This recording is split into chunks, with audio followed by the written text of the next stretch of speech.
death lightly. Having little to live on, one knows better than to value life too much.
Of our newspapers, because we don't even control our newspapers and the media. As I speak to you, the Central African Republic is at war, but we talk of it only mutedly. As I speak to you now, in South Sudan, the youngest nation in Africa, the Nuer have risen against the Dinka. As I speak to you now, Eritrea is unsettled. As I speak to you now, there is an ease in Egypt as there is an ease in Libya. In Niger, it is no better. In Senegal, in the Casamance, is no better. In Somalia, is no better. Africa is at war with herself. This is what they would be confronted with. They would be confronted with an Africa which statisticians and romantic economists say is growing, but which in truth is stagnated. That is the Africa that they would be confronted with. They would be confronted with an African which, as Professor Mlama intimated in our presentation here, is an African which is suffering from schizophrenia. He does not know herself. They would be confronted with an African whose young men and women have no interest and no love for their continent. They would be confronted with an Africa where young men and young women are constantly humiliated at the embassies of European countries and at the United States of America as they seek the almighty green card. They would be confronted with an where young men and women from Niger, Nigeria, Senegal, Mali, and Mauritania drown in the Mediterranean as they seek to be enslaved in Europe. This time round, Africans are not wailing and kicking as they are being taken away to be enslaved. They are being seen wailing and kicking as they seek to be enslaved in Europe and America. This is the tragedy of Africa. They'll be confronted with an African where people have lost their self-pride. An Africa where Africans are not proud of their things. An Africa where in the hotels of Dar es Salaam or Nairobi, even food has foreign names. When we fry potatoes, we call them French fries, even when they are fried in Dar es Salaam. That is the Africa that they would be confronted with. They would be confronted with another Africa. An Africa which does not tell her story. An Africa whose story is told by Europe and America, the CNN, Radio Deutsche Welle, Radio France. That is the Africa they would be confronted with. They would be confronted with young men and women who have no pride in Africa. When they want to enjoy themselves, they sing the praises of football teams from Europe and America. It is Manchester United. It is Arsenal. It is Real Madrid and Barcelona, not Yanga, not Mufulira Wanderers, not Gor Mahia, not FC Leopards. No. That is the Africa that they would be confronted with. They would be confronted with an Africa which does not enjoy theater and drama. That Africa celebrates Leonardo DiCaprio. It celebrates Angelina Jolie and Brad Pitt. The Africa does not celebrate Genevieve Nnaji of Nigeria or Rita Dominic or Lou Jacobs of Nigeria. It does not celebrate Bongowood or Nollywood or Riverwood. It celebrates Hollywood. That is the Africa with which they would be confronted. They would be confronted with African women whose greatest source of joy is cheap grade B Mexican soap opera, La Patrona, La Mujer de mi Vida, The Rich Also Cry. Why must we remind ourselves of these realities? Because throughout the ages, the battle has always been the battle of the mind. And if your mind is conquered, then you are going nowhere. And that is why in the ages of enlightenment in Europe, the great René Descartes said, cogito ergo sum, I think, therefore I am. And therefore, if Africans are to begin to make a contribution in their affairs, Africans must begin to think. But the question is, are we thinking? We have universities in their numbers. Tanzania has universities including Dar es Salaam. Nairobi has universities, as indeed Kampala, as indeed South Africa, Johannesburg. We have all these universities. We have engineers. But our roads are not being made by Tanzanian civil engineers. It is the Chinese who are present in this assembly who are making our roads.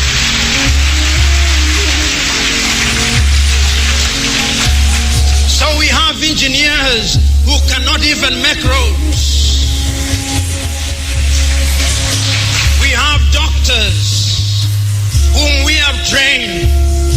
But when we are sick, particularly if we are of the political class, depending on who colonized you, if you are colonized by the United Kingdom, you rush to London. If you are colonized by the French, you rush to Paris. If you are colonized by the Portuguese, you rush to Lisbon. And if you are colonized by the Spaniards, you rush to Madrid, Spain. And recently, because the Asians are beginning to get their act together, we run to India. And very lately, because the Arabs are also beginning to get their act together, we run to Dubai. Notwithstanding that we have the Kenyatta hospitals of this country, the Muhimbilis of Tanzania, the Chris Hani Baragwanaths of South Africa, and the Mama Yemos of Kinshasa in Zaire or the Democratic Republic of Congo. But we have no faith in our doctors. In the area of education, we also don't have faith. Our political class introduced something that they call free education, but it's free indeed, free of knowledge.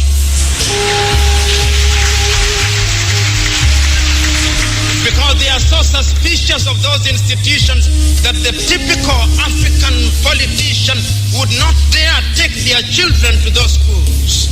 Their children will be educated in the British system, in the American system.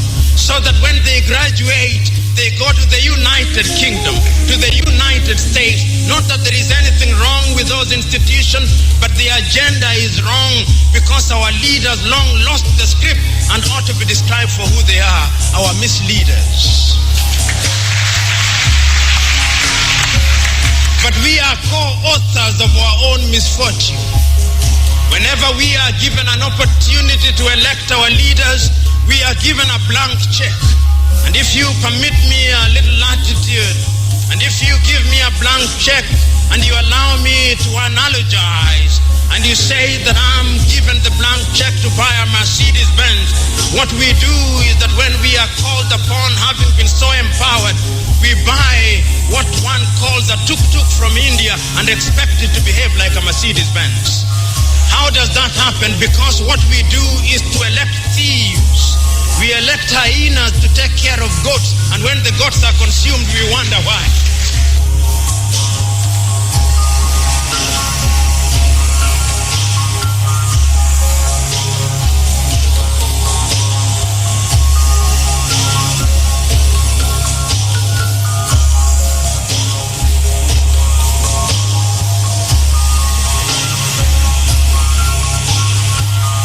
Bullet points. Hyacinth Bonnier's 1974 manifesto reads: 1. You are black, not Negro, not nigger, not brown, not mixed, not.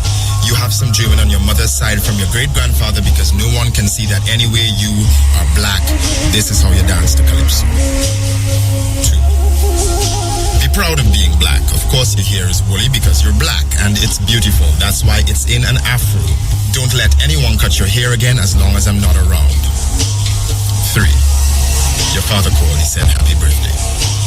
4. White people cannot be trusted. Be cordial, be polite, but white people must prove themselves before they can be trusted. 5.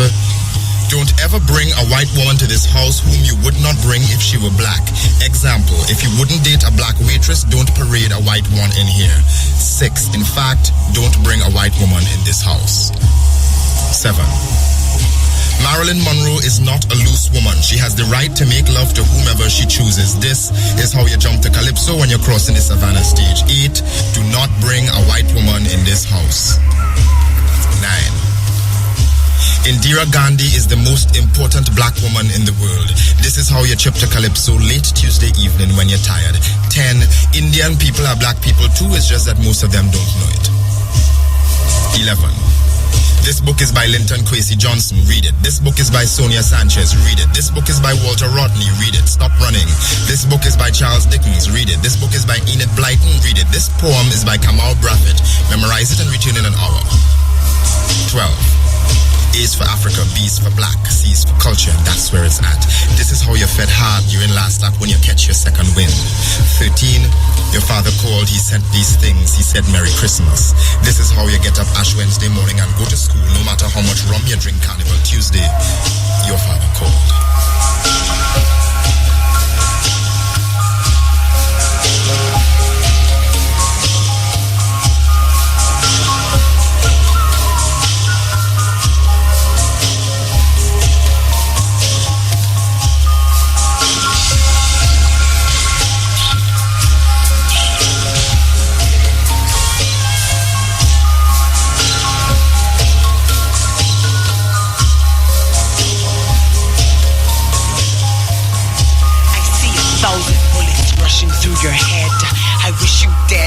I wish you dead. I hope they find you stiff, smelling stink with flies all over you. Worms eating your flesh within the same bed. I wish you dead. I wish you dead. For my innocence and youth you took beneath this bread. I wish you dead. Papa, I wish you dead. For every pain you caused and every tears that I've shed. I wish you dead. Papa, I wish you dead. I see me balling you in a pot of molten lead. I wish you dead. Papa, I wish you dead. Slicing your dick like bread, knotting your tongue like thread, painting you with my hate, bloody, bloody red. I wish you dead. Papa, I wish you dead. You're so cruel, it makes me sick. How could you have placed me, a little girl, to sit and you harden yourself with pleasure as it. You liked it, no, you loved it. Promising candies, giving dick, stain in my undies red from cherry, forcefully bloody pick. You said, come to massage, tongue to lick. Open your mouth, child, if you don't want your neck to be crick. Do you remember? I can't forget until I see 1,000 bullets rushing through your head. I wish you dead, I wish you dead. I hope they find you stiff, smelling stink with flies all over you, worms eating your flesh within the same bed. I wish you dead, I wish you dead. Death was all you gave, digging me night in and out like a grave. Oh, I was your sex slave, even for my ass you crave. How could you, Dave? What? I refuse to call you dad, you perverted fag. You must be mad. I hope they find you dead, stiff with flies all over you, and lose your body in the morgue without a tag. Cause if it was up to I, no one would identify themselves with you. You sick bastard. How could you? I see me slicing your dick like bread. I wish you dead. Papa, I wish you dead. Knotting your tongue like thread. Painting you with my hate. Bloody, bloody red. I wish you dead. Papa, I wish you dead. You tiptoed in my room night after night, tearing down my fragile womb. Fright after fright. And you liked, right? You liked. So daddy, why you here now that I'm grown up, acting all so concerned? Prepare your soul, cause soon it will be your turn. You shall be cast into hell, gang, and raped by Lucifer and friends, and then be burnt. But case still will not be adjourned until I see 1,000 bullets rushing through your head. I wish you dead, I wish you dead. I hope they find you stiff with flies all over you, smelling stink worms eating your flesh within the same bed. I wish you dead. Papa, I wish you dead. For my innocence and youth you took beneath this bread. I wish you dead. Daddy, I wish you dead. For the pain you caused and every tears that I've shed. I wish you dead. Papa, I wish you dead. I see me falling you in a pot of molten lead. I wish you dead. Daddy, I wish you dead. Slicing your dick like bread, knotting your tongue like thread, painting you with my hate. Bloody, bloody red. I want you dead. Daddy, I want you dead.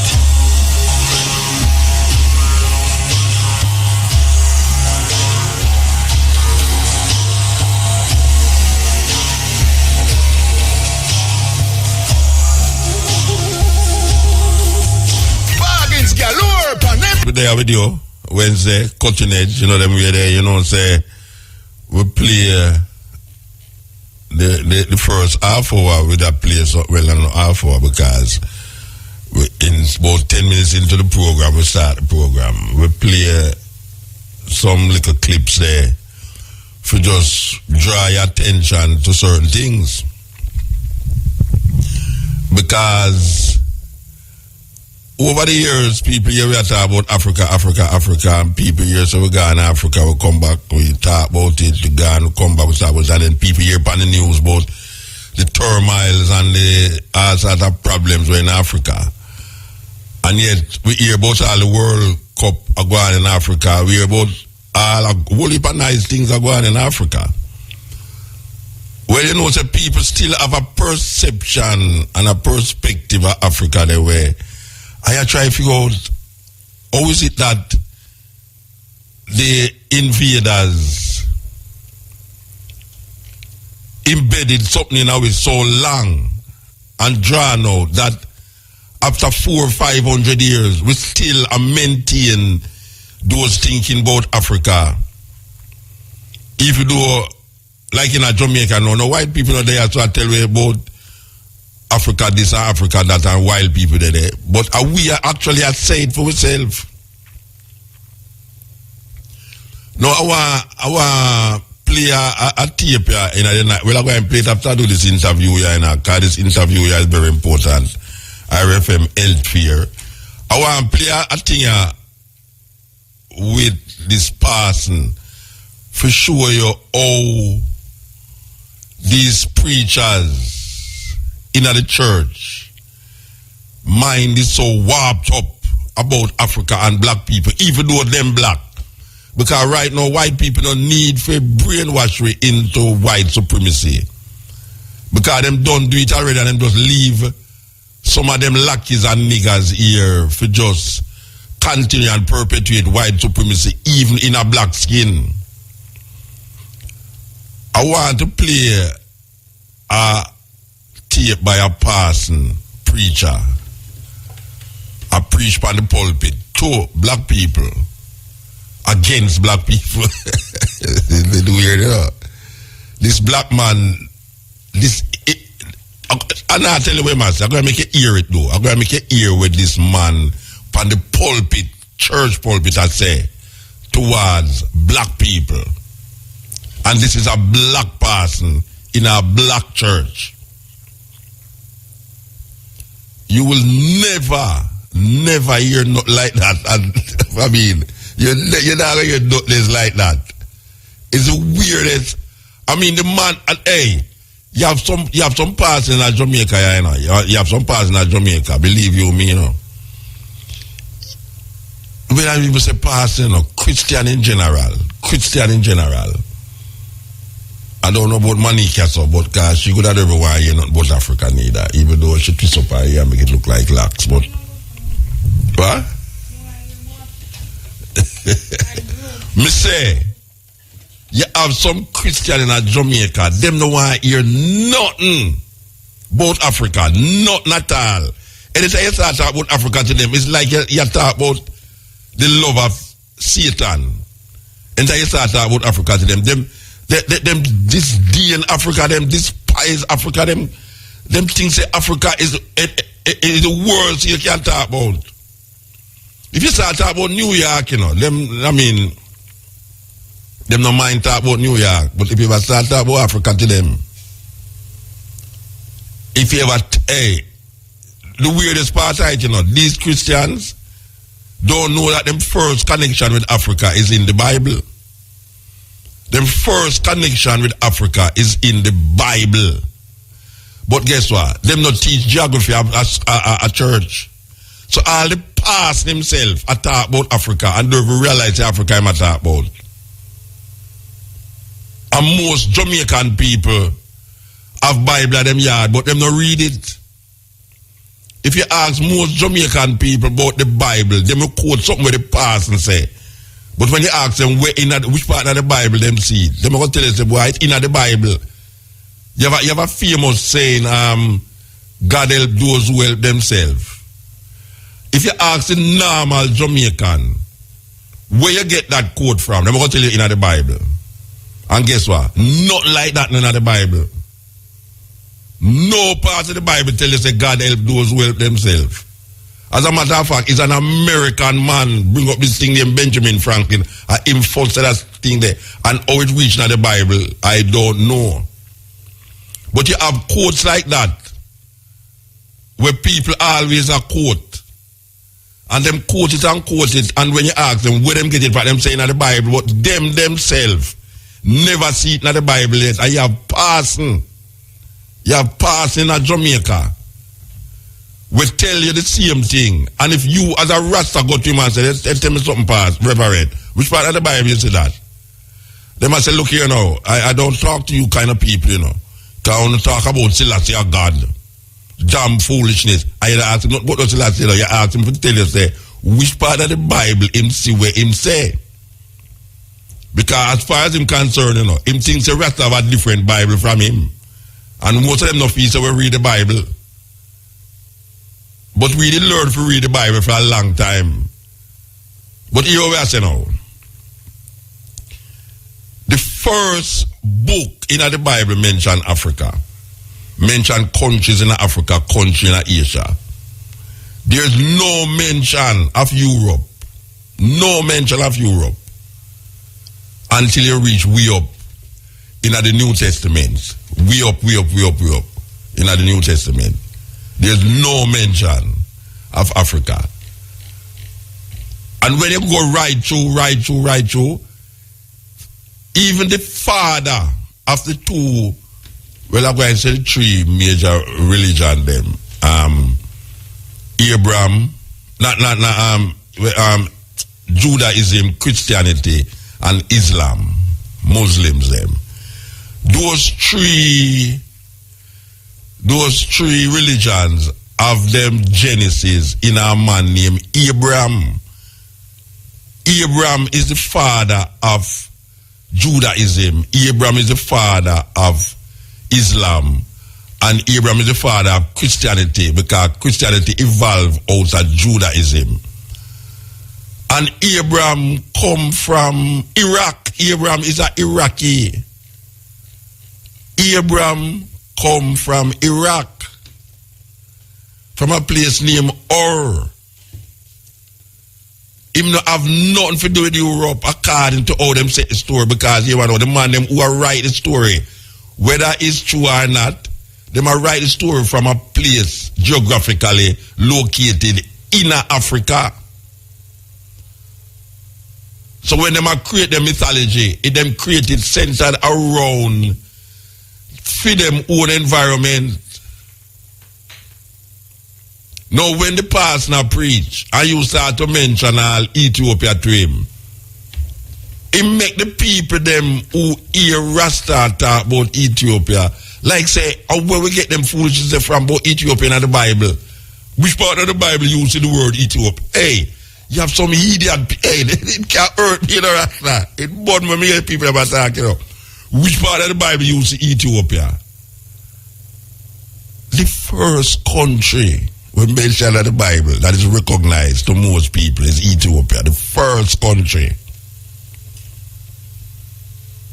The first country we mentioned in the Bible that is recognizable to most Jamaicans is Ethiopia.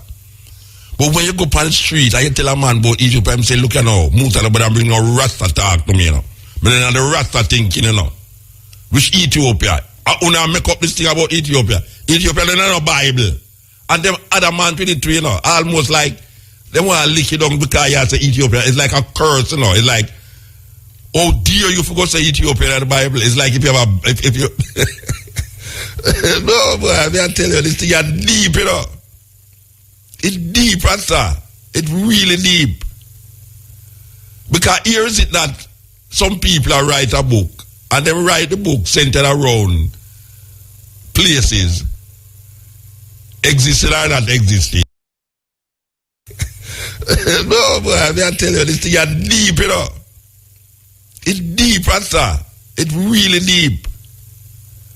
Because here is it that some people are write a book, and they write the book centered around places existing. Jesus. And you as a Rasta know when you come to them and I say, but behold, Philistine Tyre with Ethiopia. Them say, look here, where you get that from? And you say, oh, you mean it's Psalm 87? Them say, Moses, not like that in the Bible, man, but behold, Philistine Tyre with Ethiopia. No Ethiopia in the Bible. And you get crazy now because you say, brethren, you have a Bible. You say, yeah, them in a Bible, I'm reading my Bible all the while, I'm never saying no Ethiopia in the Bible. It's like you just feel for those. It's like you feel for those run. I feel if you take up a big stone and lick them on them head, make them get some sense. Because I say, brethren, you don't read the book. You have the book in your yard. You don't read the book. Me read the book and me see Ethiopia in the Bible more than most country. As a matter of fact, Ethiopia must mention more than most country in the Bible. And you are going to tell me now, because me and Rasta, me put Ethiopia in the Bible. I mean, no, the Bible, in Amos, it say, an Ethiopian cannot change him skin nor a leopard him spot. In Psalm, it says, behold, Philistine Tyre with Ethiopia. In Genesis, it say, Genesis 3, it say, and 4 rivers run out of the, and encompass the Garden of Eden.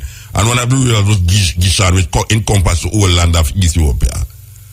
And the list goes on and on and on and on and on. And somebody will stand up in front of you after you know all these things, and you see that the Bible over and over and over, and him have a Bible in him yard, and him going to show you say Mutabaruka. Me know why you come with no damn foolishness to me, no kind of fool thing about Ethiopia. And Ethiopia in the Bible, I don't know Rasta talk about that. Wow, deep, man. So, you have people in Jamaica who the history of Africa where them get coming from the colonial masters cannot allow them to think about Africa in the positive. Them cannot allow themselves to recognize that Africa is the original place of you. As a matter of fact, just last week on the program, Thursday program, I think Wednesday program too, we mentioned that them find a fossil, a jawbone of a human being.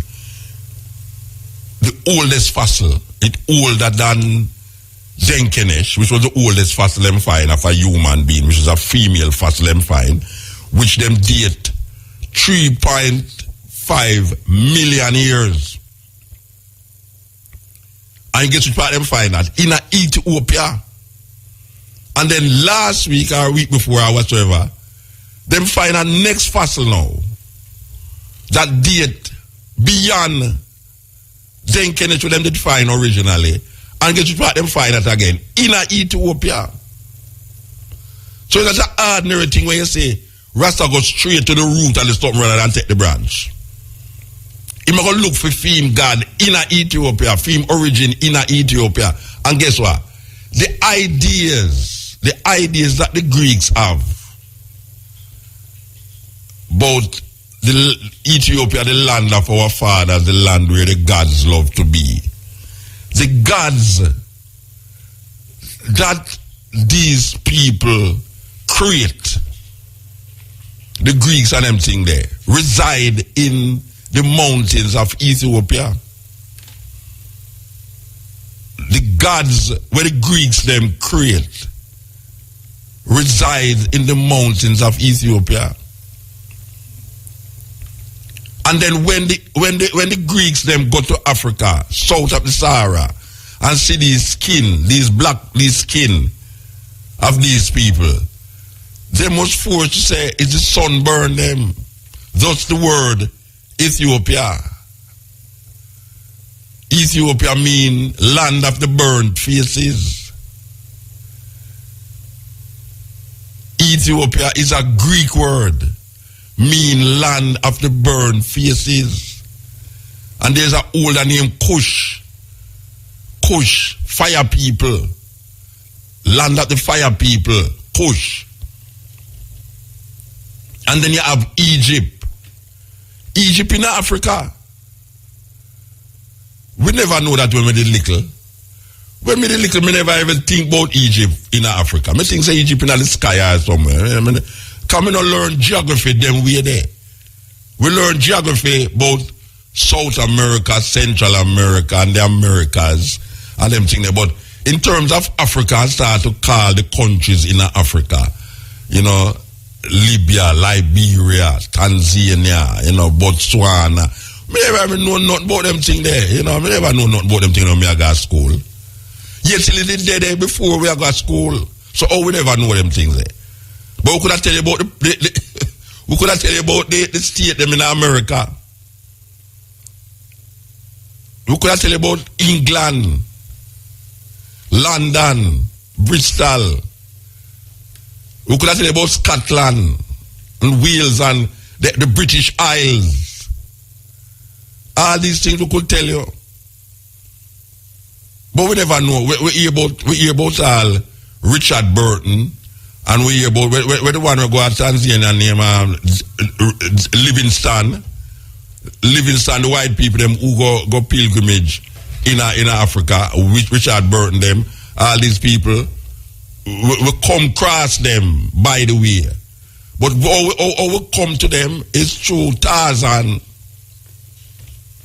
And how we start to know about Africa is through Tarzan. As a youth, the only thing me didn't know about Africa is Tarzan. Johnny Wismola was the one who always act the Tarzan movie. And guess what?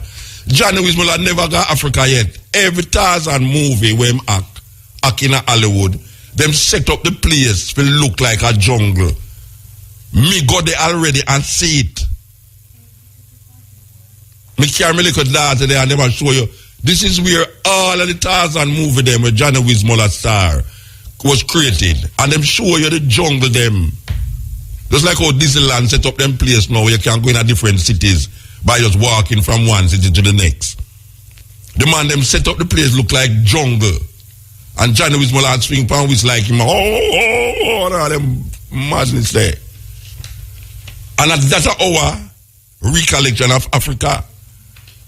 People are walk up and down naked and and jump on tree and go like them idiots and all them something there.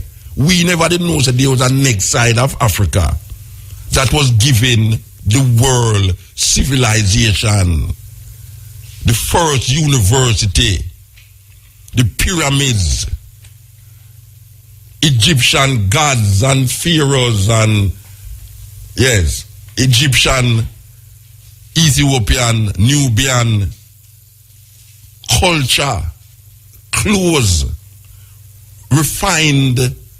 I mean, really. And then you have a little idiot pass now. I come tell a congregation, why me can't book up them passing there? I don't like book up all the passing that's so long with them, you know. Believe you me. Anyway, we're going to come back to it. All right, so we're going to tell you about the RFM health fair. We're going to tell you about the RFM health fair. You know, the site are going at this Sunday, you know. Not this Sunday, sorry. March 22nd. I said this Sunday. March 22nd. It starts at 6 a.m. at Turtle River Park. Anybody know Turtle River Park there? Right in the heart of Waterville, so. And it's a 10K and 5K road race. Yes. I would like to say Cabo. I do the 10K, you know. If she not the 10K, me nah come down and come help her. No program. I was such better make her. I saw now said yes, you're gonna run the 10K. Me want to see Cabo run 10K. Alright.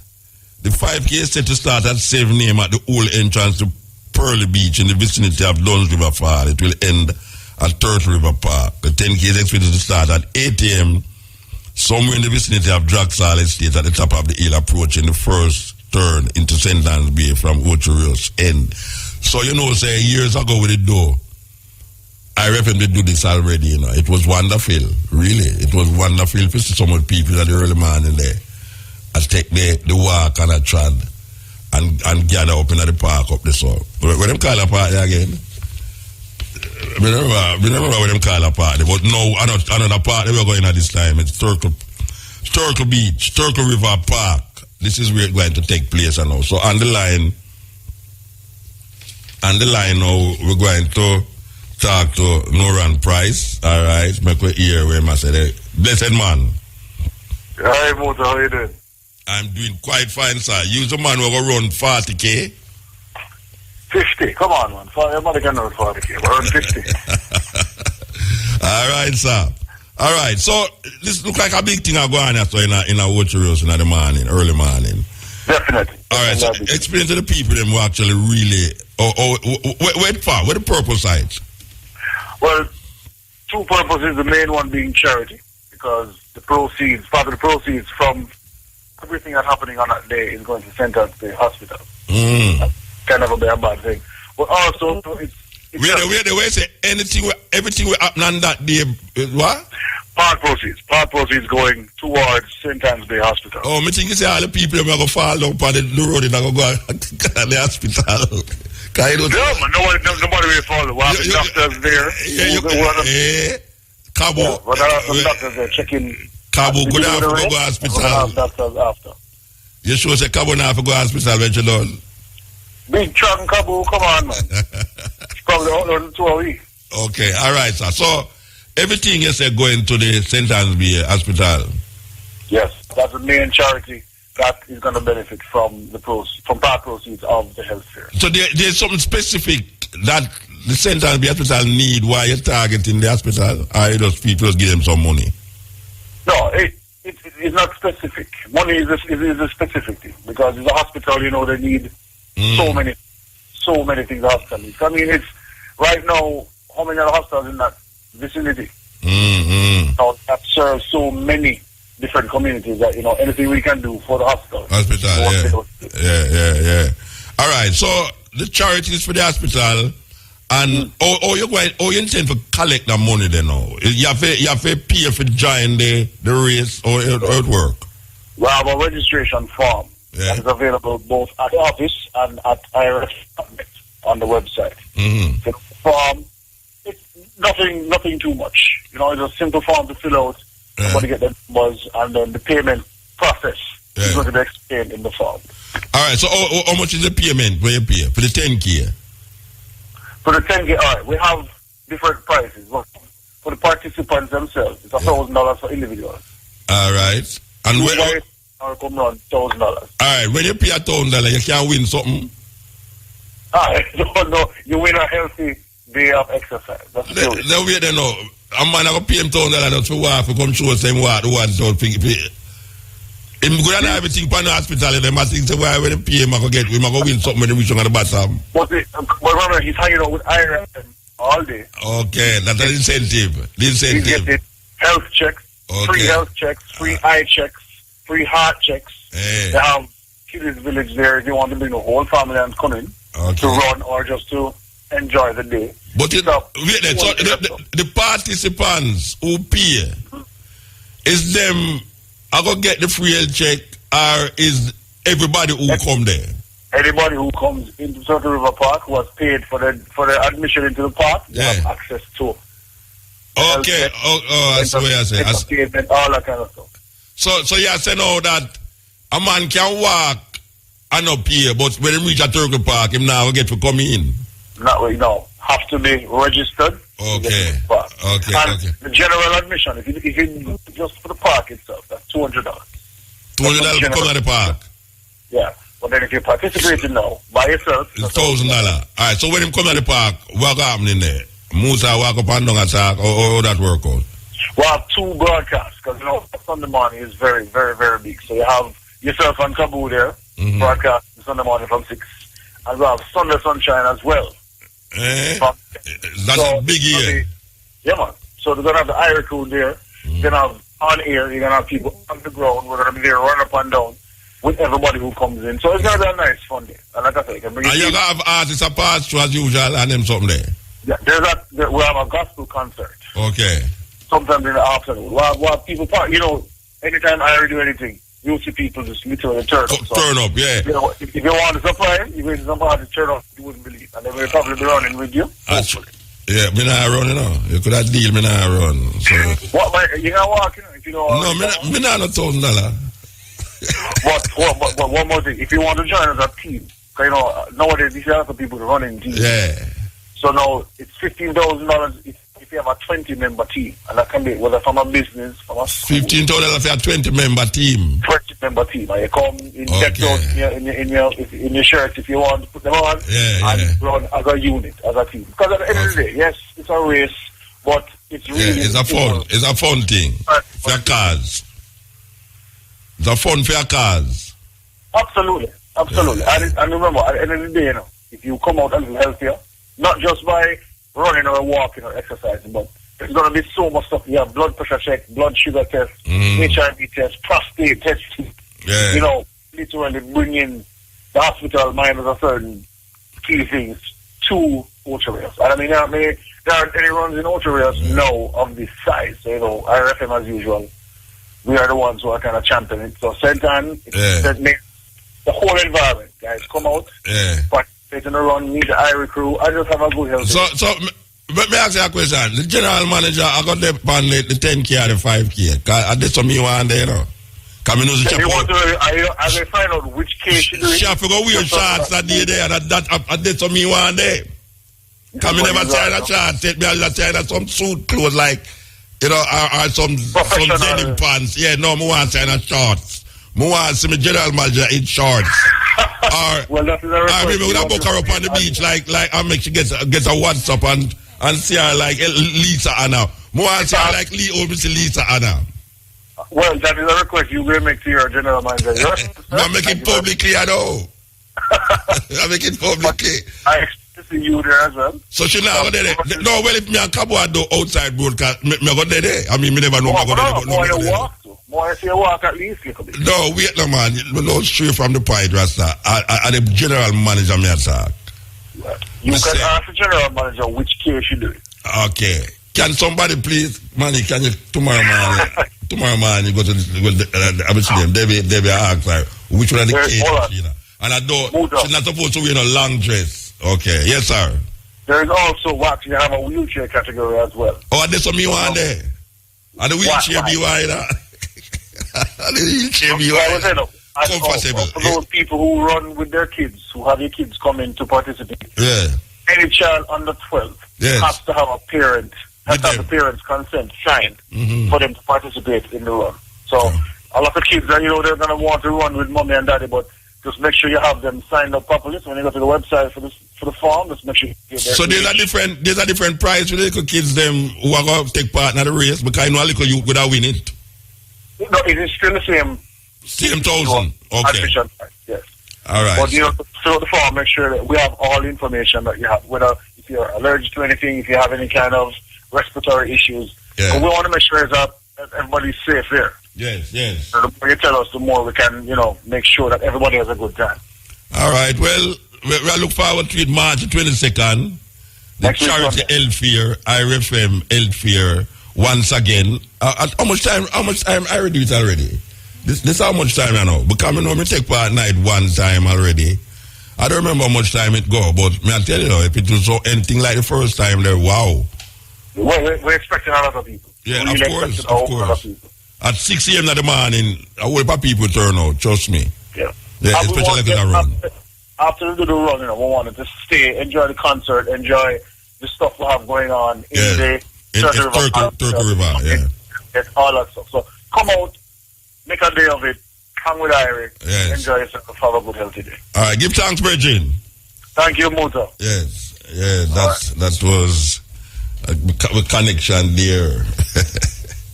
Connection. IRFM Health Fair and Mr. Price online giving us some of the details about this thing that will happen March the 22nd. That is when it's going to happen. And Monique, they beside me, and so she have to take part tonight, whether she like it or not. Whether you like it or not, you're going to take part tonight, Or if you're going to take part tonight, I'll sprinkle a little powder out so I'll make you get fat. I'm bloated. Okay, this is the Cutting Edge on IRFM. We're there with you Wednesday night. But we'll go back to this thing about this idea where people have about Africa. I would say my whole, as a youth, my whole knowledge about Africa was into Tarzan. Swinging pan waist with a little boy named Boy and him wife named Jane and a little monkey named Cheetah. The thing is that Tarzan could have talked to the animal them. And the African them couldn't talk to the animal them, and Tarzan supposed to be this white man from Scotland named Lord Greystock. According to the story, the legend, him get shipwrecked on a place in Africa there, on a journey where a whole heap of people dead and left him. Well, I know him did left still. What happened is that him father, according to the story, him father get caught up in this thing, and when him dip on the place, some ape come in and kill him father. But him did born already, and the ape take him and nurture him and grow him up like a ape. So him live with the ape them for much years, and him gonna know the ways of apes. But we don't know nothing about Africa. The next time we hear about Africa now is in slavery. That them take some black people from Africa and bring them on here, so turn them in a slave. And that is it. That is as far as Africa go. But round the corner, we used to go to church. And when we go to church, we hear about Egypt. We hear about, all sorts of place in what them call, so-called Asia. Like, we hear about Ur. We hear about Babylon. We never know that Babylon was a place, really. Me think Babylon is not the sky. And I grew up enough to realize about Babylon in Iraq or in Iraq. most of the place them when you hear about in the so-called Old Testament, that Iraq it happen. And then they have Mizraim, the sons of Noah, according to them. Then you have Phut, Phut, and all of these places. And then you have Pharaoh, army that was drowned in the Red Sea. We never know the Red Sea, which part Red Sea there. We never know that Pharaoh was Pharaoh was like the king of Egypt. We never know all these things. And a whole heap of people still don't know. As you're going to hear from this, what we're going to play, yes or no. You ready? No, what would I play that tune? We never get to play it, no. We're going to play this tune, I know. We're not going to make him not make we play it.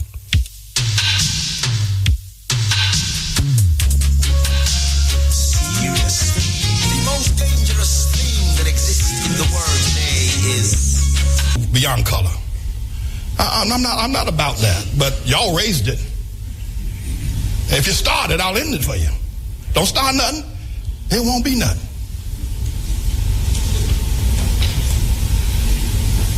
But we got a problem. Black people got a problem.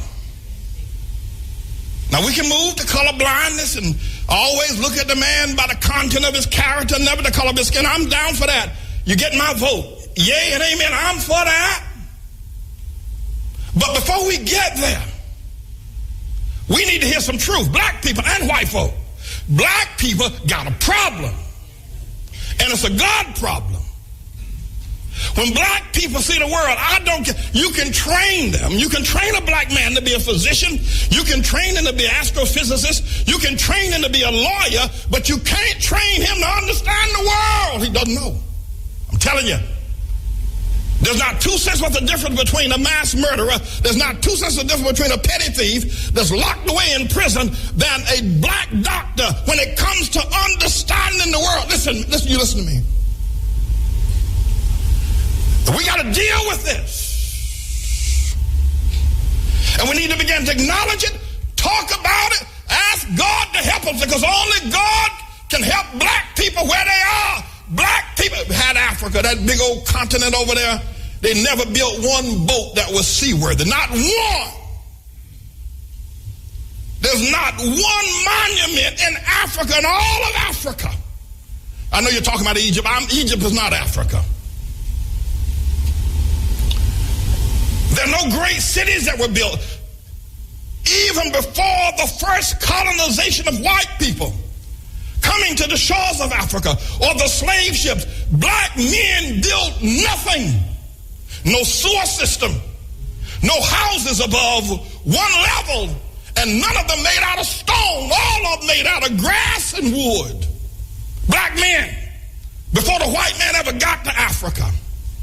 The worst thing that could ever happen to South Africa was when they gave it to Nelson Mandela and black folk. That was a great nation. Now, notwithstanding apartheid was wrong, we all know it's wrong. I'm against it. There should have been some other resolution, though, than turning it over to Nelson Mandela. Disease, AIDS, and crime is running wild in Johannesburg. They're killing one another over there. They're dying of sickness. The government is mismanaged. The people who ran the nation are now leaving the nation because black folk don't know how to run no nation. They don't know how, and we need to admit it. I know you don't like it, but you need to stop shucking and jiving. We got a problem. Nigeria produces oil every year, yet the children over there are hungry and pot-bellied and walking barefoot. We got a problem. You talk about the Hutus and the Tutsis. Look what's going on in Zimbabwe now with Mugabe. We got a problem, black folk. And forget about Zimbabwe and South Africa, Nigeria. Look at what y'all have done in Harlem. You can't even hold on to Harlem. We got a problem. Black folk don't understand the world. You can get mad with me all you want. You can say what you, but you can't prove me wrong. Now, I'm not saying this because I hate black folk. I'm saying it because I love you enough to tell the truth. And the only person going to ever help us get out of the situation is going to be God. There's something wrong with the black man's mind. There's something wrong with his mind. He does not understand the world. He doesn't. I I don't care if he learned medicine. He doesn't understand the world. He can't even hold on to Harlem. When he was here, he moved out. So we got to talk to the Lord. People, we got to talk to God. And black women, Shirley Chisholm, Harriet Tubman, Coretta King, one of her boys. Yeah, okay, then we got a black president. But you black women, what's wrong with y'all? Y'all gonna let that white woman, what's wrong with you black women voting for Barack? Don't you understand? It should have been a black room if you're gonna have a black president. What's wrong with you? Y'all ain't got no sense, you black women. Your men treat you like the dogs, like your dogs. They walk all over you. They make you pay the bills at home, and then the preachers pimp you in the churches and make you pay the bills. Y'all crazy black women buying these black men private jets, the tune of $50 million for a nigga to ride around in a private jet, and you talk about, look at our pastor. What's wrong with y'all women? Man, is a problem now when you look on black people here, so under colonialism and after colonialism, you feel say so black people did stay all the while. That is a big, big misconception about Africa and black people. That slavery make it look like we never create, invent, or do nothing when we did Africa. That man is a good example of a nincompoop who don't know nothing about him history. For claim say black people not build nothing. The only thing we build is building we build out of straw. Tell you, why easy in Rasta? Egypt not in Africa. I know you're gonna say Egypt, but Egypt is not in Africa. We could never talk about Egypt, we could talk about Zimbabwe where I carried on. I don't know if that man never go to Zimbabwe go see the stone structures, stone out of stone.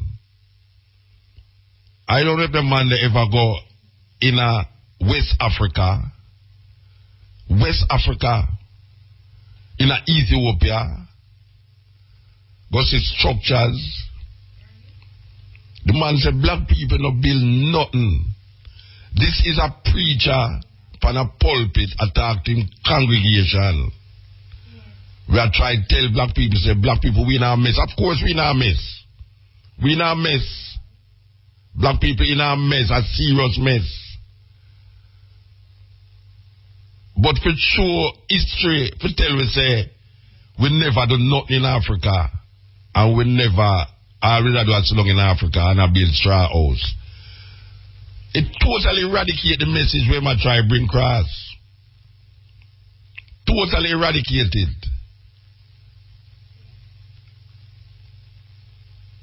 How the hell in this modern time a black man can get up on a pulpit and I have a surprise, but for actually say, what did black people do offer to the world? Nothing. We never ever build a ship. Then the king of Mali reached across us from West Africa. How him reach over here so before Columbus. The man of the America Rasta him now him a preach. You know, say the kingdom of the blind, the one-eyed man is king, you know. It's a man like that would have like meat. Would have like meat a man there, you know. And you know, so I'm going to meet him. Yeah, I'm going to meet him because I really want to ask him if Egypt not in Africa, which part is it there? Geographically, because that me doesn't talk about geographical location. If Egypt not in Africa, then which part is it there? We never build no house. We're higher than one house because I build straw house. Nobody easy, the Rasta. Nobody easy. I want him to just king up some blood in the people because really and truly, our history never starts with slavery. And slavery is not history, African history. I will keep repeating that on this program that slavery is not African history.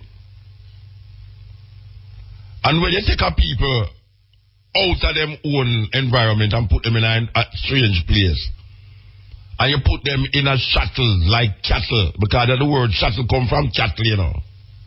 chattel slavery is cattle. And when you say them is not human being, and you do them to the same thing the way that do your animal them, you do to these human beings. And then now, after years and years of perpetual whipping and lashing and brainwashing, putting the fear of God in them, you have black people, and not only the man there, but you have black people who feel say black people don't make no contribution to civilization. None whatsoever. You have black people who think same way like the man there. You might look at the situation where black people find themselves in right now and not recognize this situation is an unfortunate situation and it not going to be so forever. But for totally disconnect way from history. That when we're in Africa, we never do nothing. And as him say, repeating, nothing. It's a terrible, terrible thing. Obviously, that man don't know nothing about Africa. Obviously, that man don't know nothing about West Africa, the Asante Kingdom. Obviously, the man don't know about the Zulu Kingdom. When we see them man, when we see all them kings in a Mali and in a Ghana and them places, when things them man they used to live in a straw house, where the immediate man they come from. After I'm done with the Bible about Egypt, because I'm done, so just like all the white people them usually put it, them used to disassociate because of the glory of Egypt. White people tell we say Egypt no in Africa, and the people them who create the pyramid wasn't black people. And that is the same thinking the man they have, and that is the same thinking a whole heap of people have about Africa when it come on to Egypt. And when I'm looking at Egypt today, him see some people there, and they must say, but them people they are not black people, and them are Egyptian. Not knowing say over a period of time, the color of Egypt changed because of invasion. Because the majority of Arabs live in Egypt, the majority of Arabs live in Saudi Arabia. The majority of Arabs live in Egypt. And come there. With them religion and them culture. So when you really check it, that man like crazy, man. I mean, I understand where my try bring cross, I understand where my try say, but him totally warp up the whole message. Him totally warp it up. I totally understand what I say, but him totally warp up the message, right, sir. The message become null and void because of the other things them when say. Believe you me. Believe you me. It's a corrupt message him just send cross. Corrupt. Zip FM so carpet at the hot spot we now pretend that March 15 comes the girls fundamental. Yo, this is talk about it, you know. When African people come together, the whole world will come together. As Malaysia said that, as Malaysia also say that Africa's Armageddon has passed. I am interpreting that to mean slavery and chattel slavery. In a 60, I think I went 65, somewhere about there, his mother say, Africa Armageddon has passed. When I search for no more Armageddon, we see them try to create one in Syria and Iraq there. We see America foreign policy crumbling little by little with all of these things that take place around them, surround them. But we recognize the Pan-Africanness of the totality of self and self-realization and how we must move forward. And one of the ways to move forward, you know, is our cultural expression. And that is the highest form of revolution, a cultural revolution. cultural revolution collapse whole heap of system by not evil fire in a bullet. It's a pity a whole heap of so-called Pan-Africanists don't recognize how important culture is to the revolution. It's a pity that a whole heap of Pan-Africanists don't recognize how important it is to situate yourself in a cultural perspective that is visible. People afraid to be identified. But there will come a time that you have to identify yourself. You cannot sit down on the wall continuously, because they're going to liquid the wall too. Who are you? How come you look so? How come you eat so? How come you drink so? How come you talk so? How come you worship so? How come you have sex so? It will come a time when you have to identify yourself. So all them people who claim Africanness and Pan-Africanness and think say you're going to go escape because you say you're a Pan-Africanist and maybe I do certain things where a Pan-African is supposed to do. There will come a time when culture, all the disciplines them center around culture, every religion form out of a cultural expression. Every religion come out of cultural expression. And most religion never start out as religion either. But it was the way of the people defining themselves in their environment and in the time and in the space that them find themselves in. These people started to ask questions that could not be answered in them circle, amongst them ministrels, and amongst them queen and kings, and amongst them guru, and amongst them elders. It couldn't be answered, so they look for answers outside of them. And sometimes when you can't understand something, you get superstitious. You know, Stevie Wonder have a tune named Superstition. Listen to that tune there.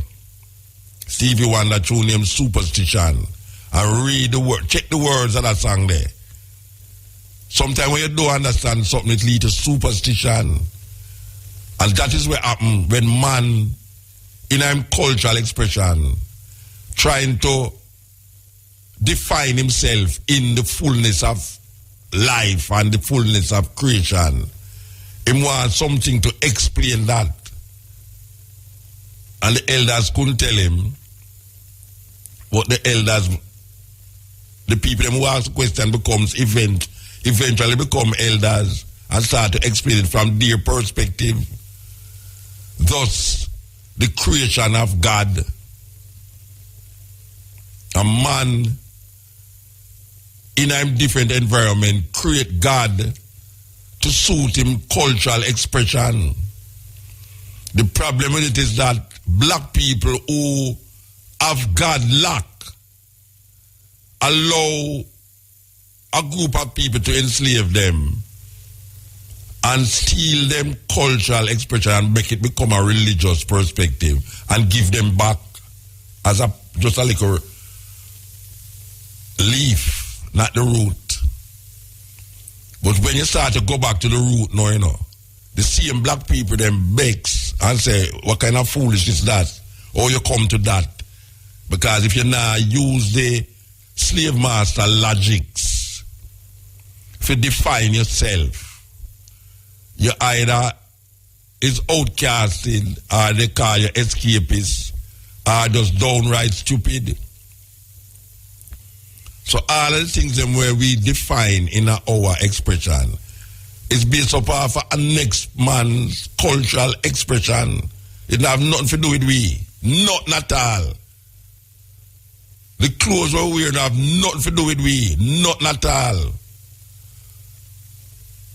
Our worldview have nothing to do with we. Nothing at all. We are looking at the world from the perspective of the colonizers. And we don't want to study Africa. These guys have a situation in front of them where the people them is rebelling against themselves because them set up a system of government that don't take into consideration the people that it is supposed to be governing. Because them just draw from the colonial master Westminster system and use it to govern a people that is coming from a different worldview. And none of these intellectuals has ever sat down and prescribed an African perspective to govern the people, because we don't study African societies. We don't study African societies. That is a problem. The time is 12 o'clock, midnight. Brothers and sisters, this is Chad. Join us with respect for our national anthem. Let us stand and defend this one. Peace and love. Thank you. Eternal Father, bless our land. Guide us with thy mighty hand. Keep us free from evil powers. Do our life through countless hours. To our leaders, great defenders, great true wisdom from above. Justice, truth, be ours forever. Jamaica, land we love. Jamaica, Jamaica, Jamaica, land we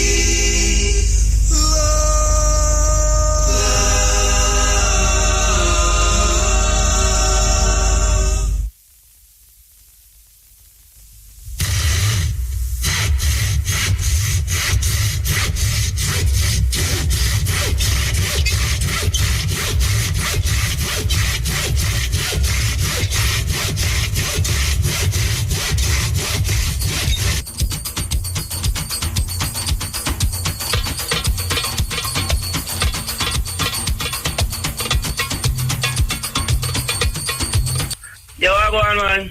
Cutting edge. Yeah, man, here, cutting edge. Muta, Yes, sir. what we call we talk to you about, you know? They want if the Prime Minister and his follower them listen the national anthem when he says Jamaica land we love. If they really love ya. If who love that? The Prime Minister? Yeah, man, and the rest of the followers Of there. course, the Prime Minister love Jamaica. The people, them not love, they love Jamaica. Yes, but me I say why the word of the song are the national anthem. If they really digest it and take it serious. Well, it's as a Jamaica land we love. We love. Yeah, but one of the people, them, that me I said, them good I love the land, but are the people, them not love. Yeah. You know, I'm gonna like say, Buta, I hear more often. Wow. The tune where you do say, me know you up to big boy, me know you up to, because all of the song, all of the tune, where you know, everything I come to pass, You know where you up to, big boy? Yeah, man, you need to let you, man, me know you up to. Yeah, but I have to go look for it now. Yeah. Let you let me hear, man, and you're blessing, Yeah, man, blessed man, give thanks. All right.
Cutting Edge.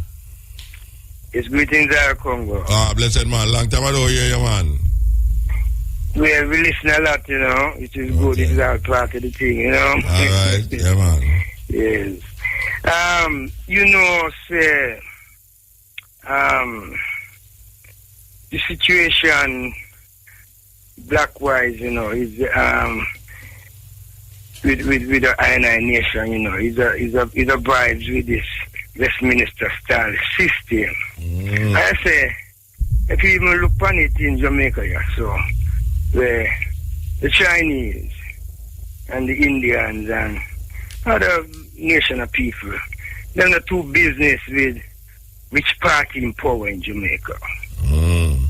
Yeah, you understand what I'm saying? Yeah. It's just the African people. The black majority, yeah. Yes. That you know, this thing entwined the entire life. You know, and it is really a serious thing where the problem have to go, something have to go happen, you know, to take them out of that state what them in caught up in this Westminster style system, you know, to change the whole thing. It's a terrible situation, and it's part of the mental captivity still, you know. We know that, so it's deep, but it has to go happen. Well, it must change, you know. Yes, have to. Yes. And I observation upon it in this dispensation, yeah, and even, you know, ones who even before I observe it too. It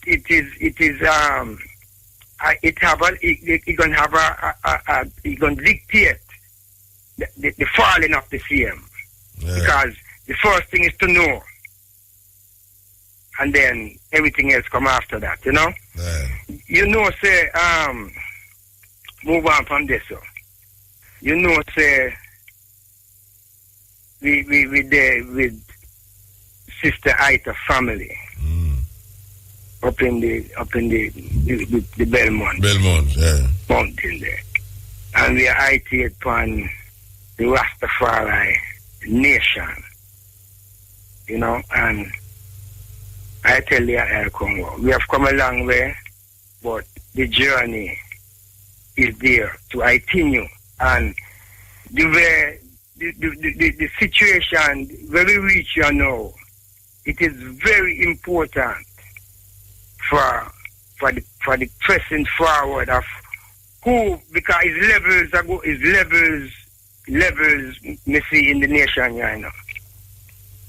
Different levels are impulse.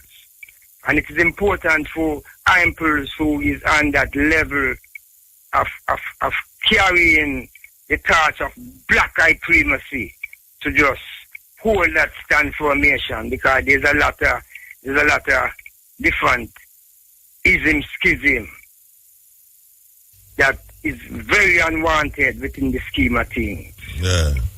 Before we leave, quickly, can we share a punchline for something we write up at the VCVC up in Belmont Mountain? It is just a punchline. It is entitled Truth. And the punchline goes like this. Truly it watches, neither face nor faces, utter silence nor loud voices. I hold amid few right friends, whole heap of wrong enemies. Truth remains truthfully true for a zillion ages. Yeah, man. Give thanks, Ayako. Yeah, man. Blessed man. Black Eye Primacy.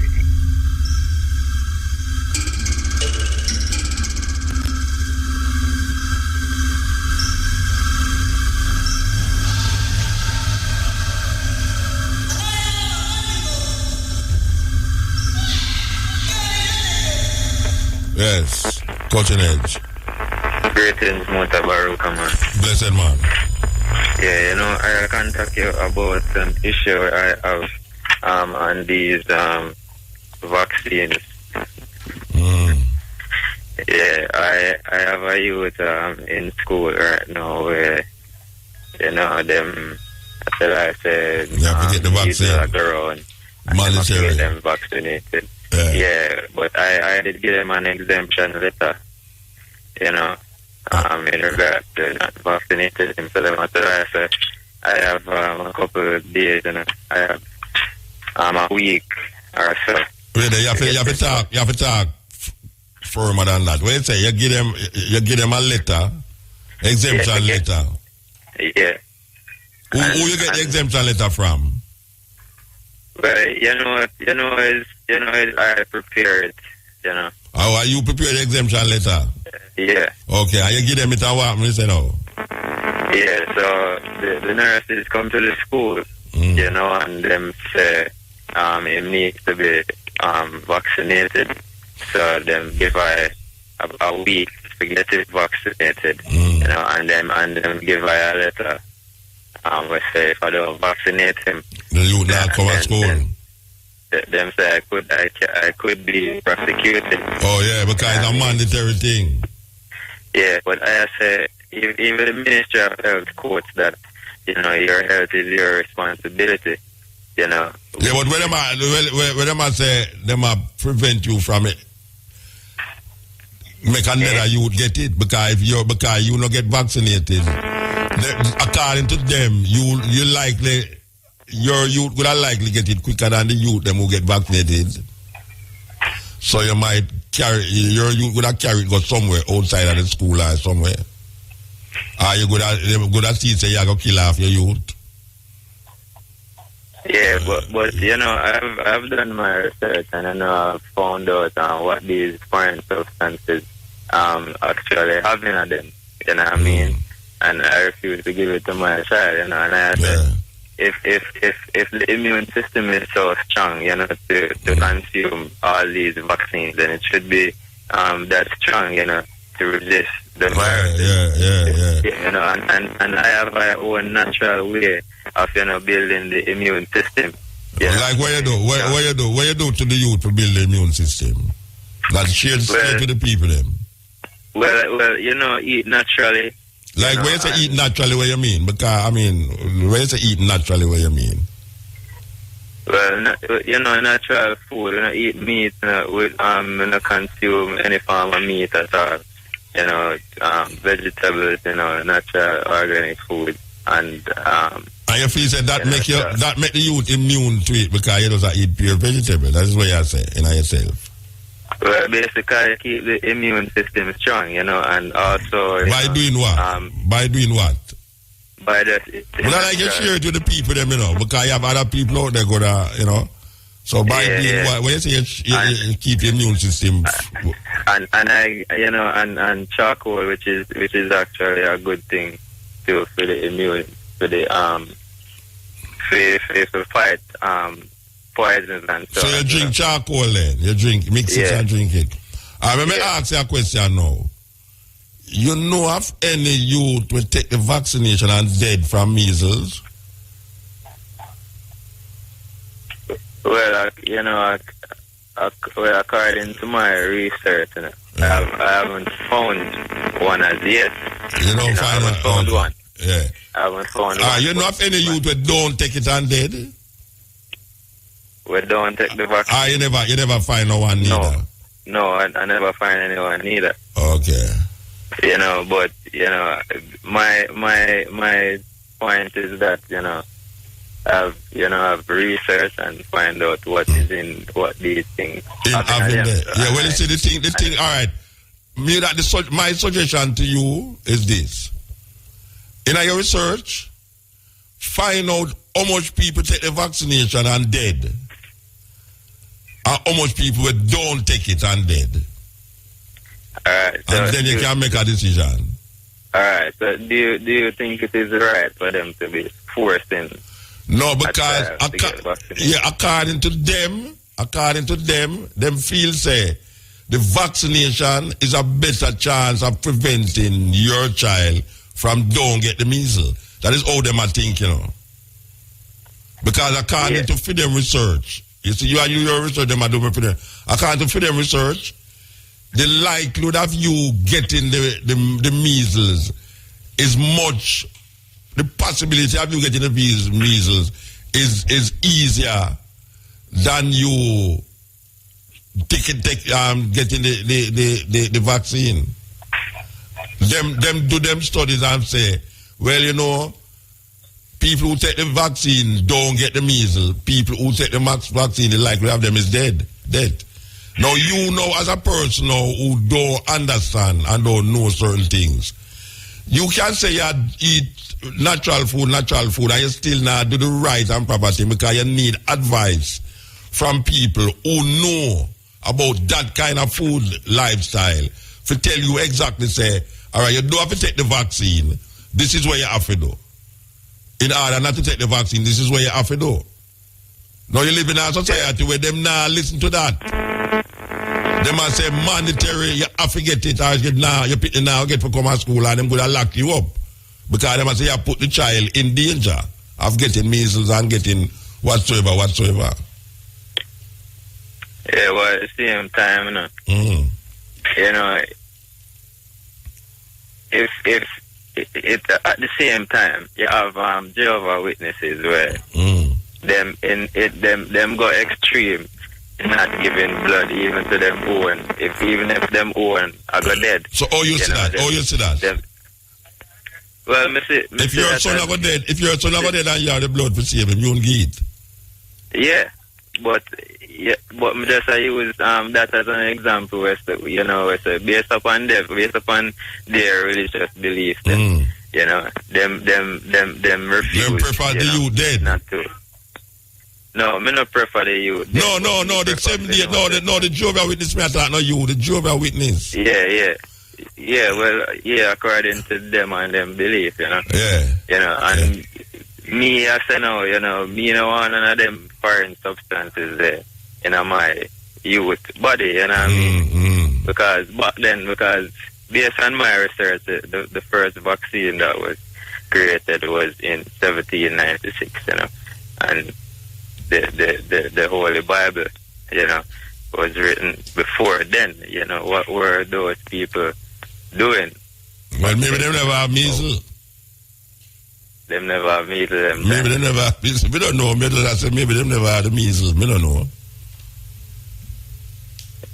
Yeah, well, you know, I just there, you know, for, you know. Yeah. Well, you want to know, Bridging. So what you going to do? Because them are going to tell you, say, if them going to arrest you if you not give you vaccine. So what you going to do? You prefer go to prison then? You prefer go to prison and get you the vaccine? Well, you know, I seek and I get more information. Yeah, but you can't go around it and me I say no. Which one will you do? Will you give up yourself as a sacrifice by keeping into where you believe in, by saying you're not getting you the vaccination? You don't prefer go to jail first. Just like what the Jehovah Witness say, them not give no blood. Them would prefer But isn't that a violation of my rights? No, because violation your rights as what? For do what? My rights are discrimination based on religious purposes. So it's a religious purpose why you don't want to get you the vaccination, because you feel that the vaccination is not a good thing. It's a religious thing why you don't want to get you the vaccination. Right. Oh, I thought it was because you do some research and you find out it's no good. Well, here what I suggest to you then. I suggest you go see a lawyer then. Yeah. I suggest you go see a lawyer to deal with it. You know, I don't know how you can go around it. I know say it's just that day them come up with that about monetary thing, but I am suggesting that you go and see a lawyer since you see it as a religious thing. You know, when you start talk, I never know you would see it as a religious thing. I thought you see it as something where just not good for you, whether religion or not. But you say, no, it's your religion make you say that. Right. But if your religion make you say that, what basis your religion have for you say the vaccine not good for you? What basis your religion I say? What part of your religion show you say the vaccine not good? Well, and now defend the vaccine, I just want clarify the thing in your head, or get some questions asked. What is it that is in your religion that say the vaccine not good? Yeah, It's based upon my religion, you know. The Most High say, you know, your body is the temple of the Most High, you know. Yeah. And if you destroy the temple, then the Most High. Yeah, but that's why I ask you, who you know take the vaccine and dead? That's why I ask you that, you know, because you say now the Most High tell you say, which is really the Bible you say it now. The Bible you read that tonight, you know, the Most High don't tell you nothing. And the Bible tell you say your body is the temple of God and you know and destroy your body. And that's why I ask you know, who you know destroy them body because them take the vaccine. Because if all of the youth them they are school take the vaccine, you know if any youth go to school they dead because them take the vaccine?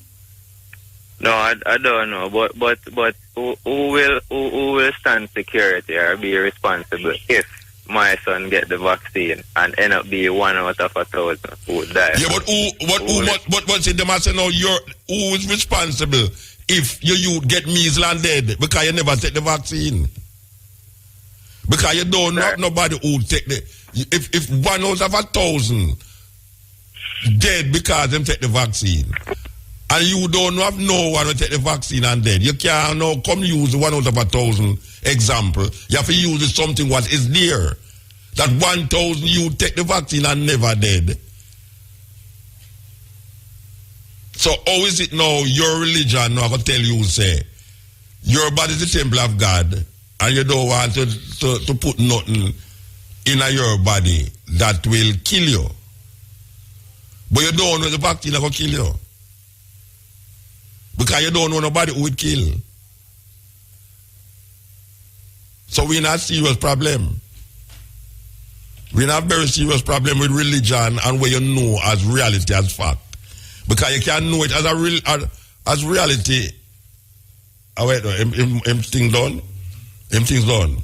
You can't know as a reality say, look here, you see, I study this thing here and I realize that if I take this thing here, it's going to cause certain problems. It's like when you look on the TV and you see them tell you must take a tablet.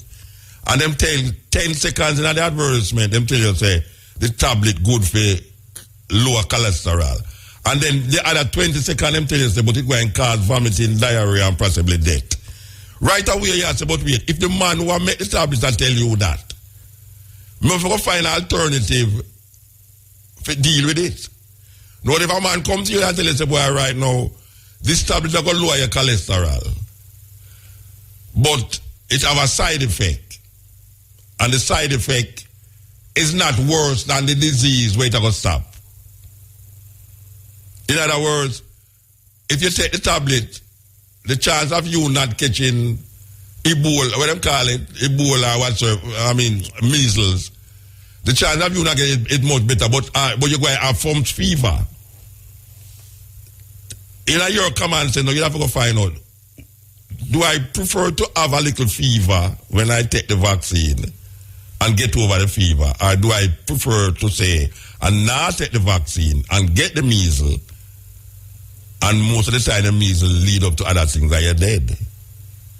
That is where we have to figure out now, you know. It's common sense we're going to use now because no religion can't tell me, say, I'm enough for you this, I'm enough for you. Because Roman can say, enough for use condom, you know. The Roman can say, them go to Africa and tell the people, them say, condom is a sin. So all when the AIDS have licked this or licked this or licked this or, them are saying, enough for use no condom. So the people, them now use the condom. And it's the country, them now will start to take responsibility for certain things. You know, they say you hardly hear about any AIDS in Africa again, panel levels, because the people them who is affected with the AIDS stop listening to these people and start to do things where them know say can alleviate the problem.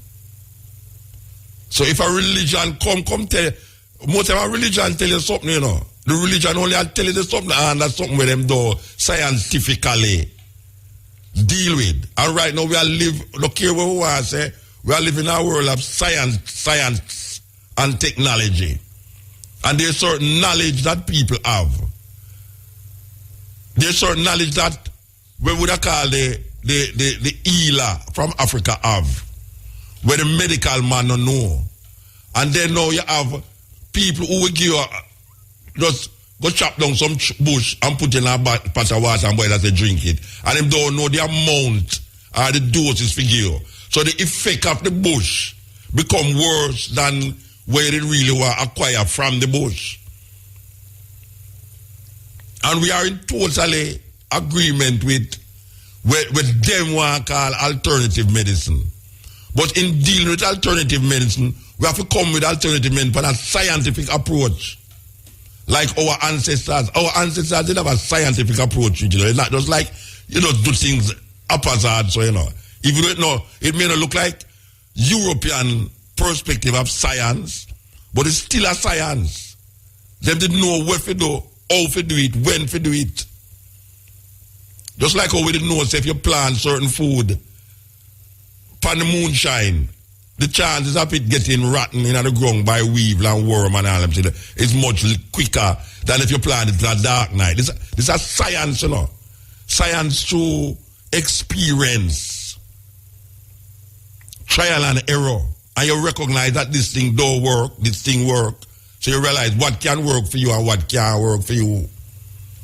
So if you start to develop an attitude where you call religion now, and you say, you now go do this thing because your religion says, you're in a serious problem if you never delve into why you not do it on a scientific level. Not because you're not going to do it because where your mind I tell you where your religion say. You go and get caught in that madness. So you have to know, say, watch out, me nah take this thing here, because scientifically, me know exactly the alternative to where them I say.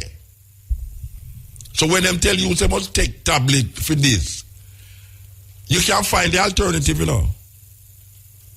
Because we didn't know the alternative before we come on, and our grandmothers didn't know certain alternative. But given we are going and right as or no, our grandmother is dead, and we not really have a continuation of this healing thing. We have to go back now, go study that. We have to go back, go study that. Meanwhile, them build a thing over there, so we say, watch out, if you take this right as or no, the likelihood of you not getting the measles is much less than if the likelihood of you not taking it and get the measles. That's why the question is asked, how much people take it and get measles, and how much people don't take it and get the measles and don't get the measles. Is that we have to figure out? Is that we really have to figure out, You have to find out if a man tell you, say, you're going to get Ebola yourself by doing certain things. And you say, boy, right now, you not going to do that. I mean, if your man say, you're not going to get Ebola if you do this. And a man say, boy, right now, me not take that, because that's a Western medicine. Me have a medicine can cure me. You know what people in Africa dead? In a Sierra Leone were dead because them tried to use something where them never know about in terms of scientifically in a them community. Them just say, boy, this is how we're going to use it now, we're going to use that. And when them use that, it still come upon them. So we have to really be careful. We have to be careful when we reject something, we don't reject it at the expense of our life. That's what I say. All right, enough button. That's one of the things where I feel, say, Rasta organizations should have deal with them members. These big Rasta organizations should have deal with certain things. And one of the things is that same thing about the vaccination. And I know every time it come up, every time this vaccination thing come up, I find, say, it's mostly people who just aside Rasta are who seeing Rastafari as what the Virgin say, him no want to poison him. There should be some form of lobbying towards that by Rastafari group like Millennium Council or 12 Tribe or Bobo Shanti. I don't know. It can't be just that you're not going to do it because your religion said. You have to have some scientific approach towards why you're not going to do it. It can't be just on a religious basis. Because religious basis not necessarily have no scientific approach to it. You have to go back to your grandmother now, or your grandfather, or even African traditions, and realize and show, say, look here, in our African tradition, in herbal healing is very important to us as a people. Therefore, we have to go show you now, hard evidence that if you don't take that where you are going to give me, if I don't take that where you're going to give me, I can show you something where I can take and still have the same results and better results than where Una going to give me. I just saw it have to go. Yes, Coaching Edge. Yale. Yo, Mota. Yes, sir. Respect, my brother. Good night, sir. Blessed man. Yes, I just want to know, I call from Miami, I just want to know, boy, in the inspiration time my life, I just want to continue the good work. And I want to know, so you have a large listening group up here in Miami here. Which part of Miami? Dade County? In a Dade County there? In a Fort Lauderdale, but the whole way a truck driver, we drive trailer, but we listen every Wednesday and every day on YouTube and all them there. All right, so give thanks, man. Give thanks. I tell it's a big listenership, so I just want you to know that, dear sir. All right, so you're listening now? You're listening now?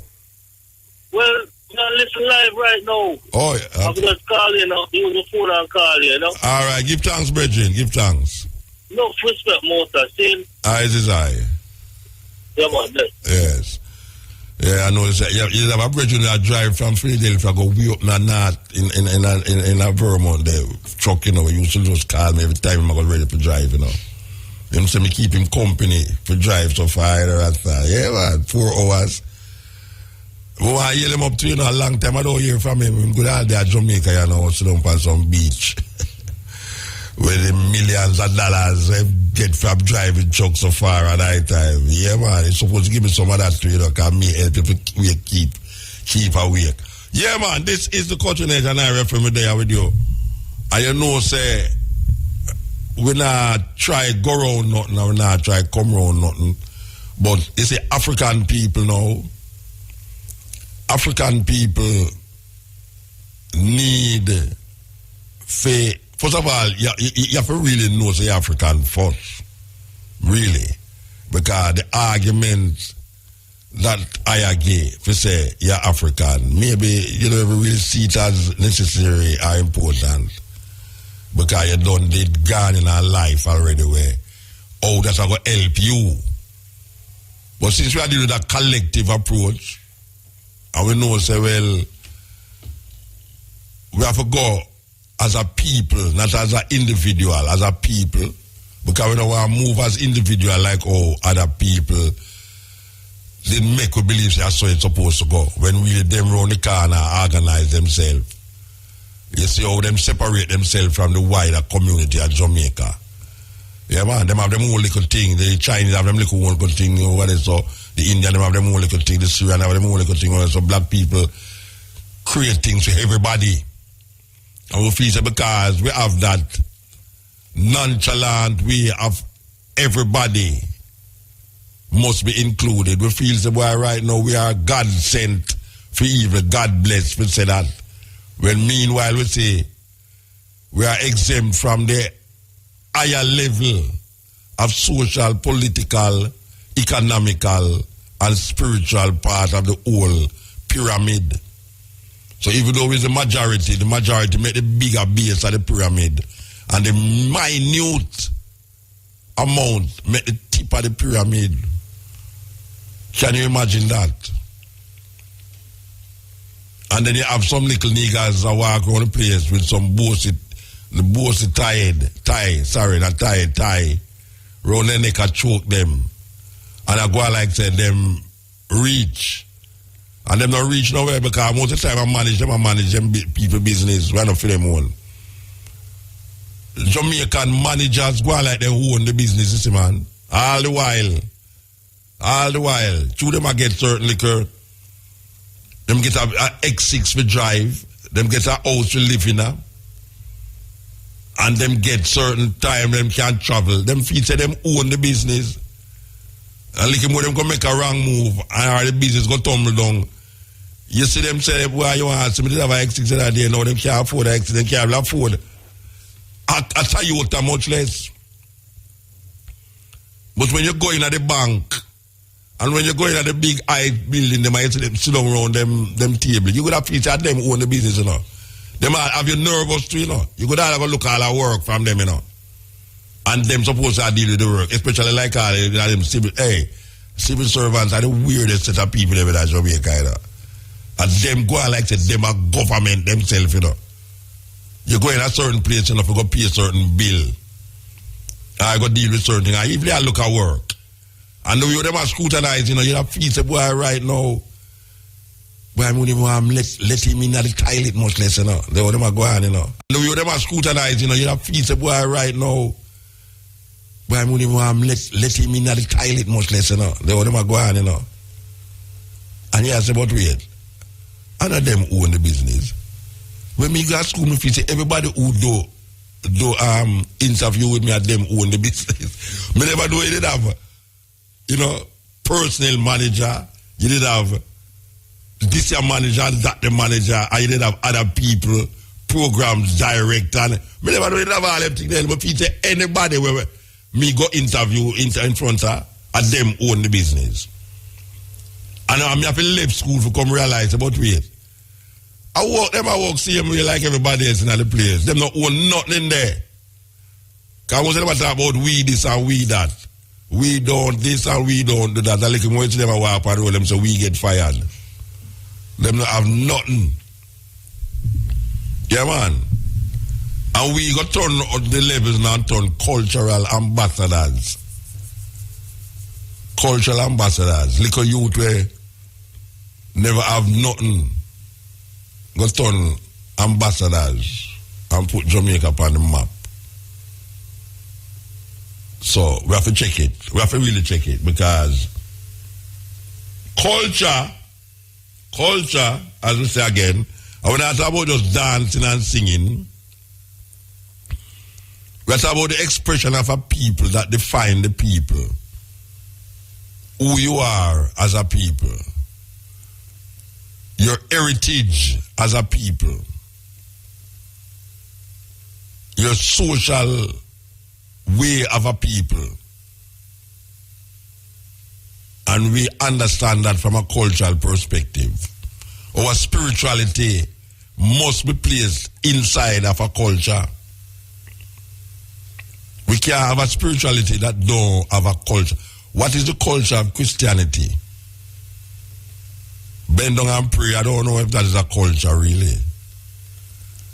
And we know say all of us, the majority of Jamaican who call themselves Jamaican in Jamaica, we're coming from a tradition of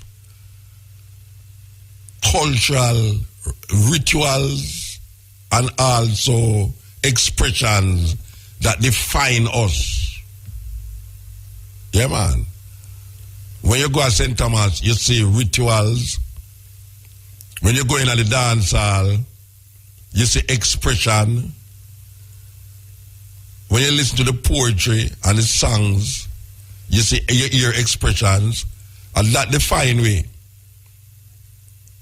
If only the so-called leaders would study the people, them culture, and create and form and fashion and ideology and a philosophy that is around that, then you wouldn't have to exempt the majority of the people. But because you use the minority expression way, then you know so the exemption come when the majority of the people them realize about way. Then all them people are hungry, them a benefit and we not benefit. Look on the IMF. The IMF is only benefiting the minority that is sitting in what you call the private sector. It's not doing nothing to elevate and advance the welfare of the Jamaican majority, which is African people. Nothing. I will keep telling them that and them go like say them know what them do. Them don't know what them do.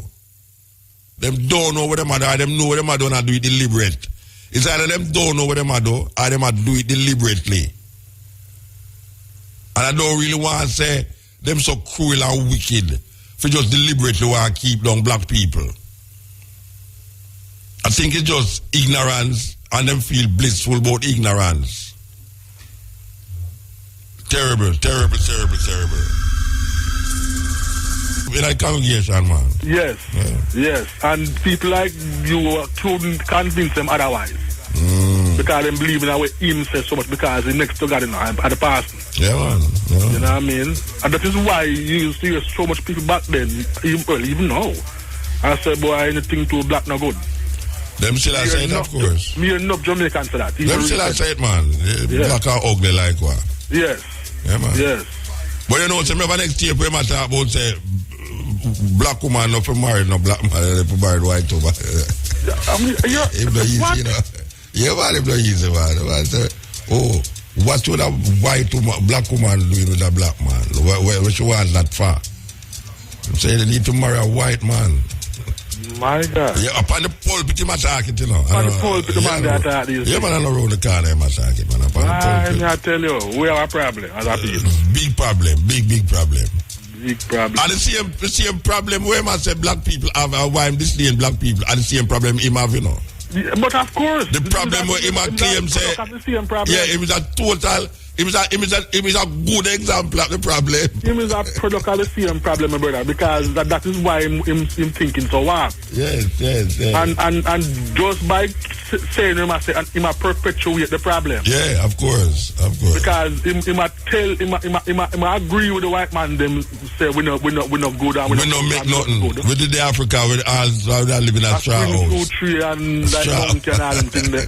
Egypt in Africa. You know Egypt in Africa. And this is a thing when we notice that they might try to push forward in a recent time. Say Egypt is not a part of Africa. I don't hear a long time they matter that. Yeah, well, the truth of the matter is that as a youth, when we first hear about Egypt, I never think of Africa. No, sir. I never think of Africa. Well, last time I look at the map, it is still there, so. Are they certain there? Yeah, man. Are they certain there? All right, so I give time. Yeah, man, I hear it. Yeah. If God come from earth here right now, the people that move up on earth who good, like Neil, will he go to heaven in the same body, or he might go dead and then go to heaven?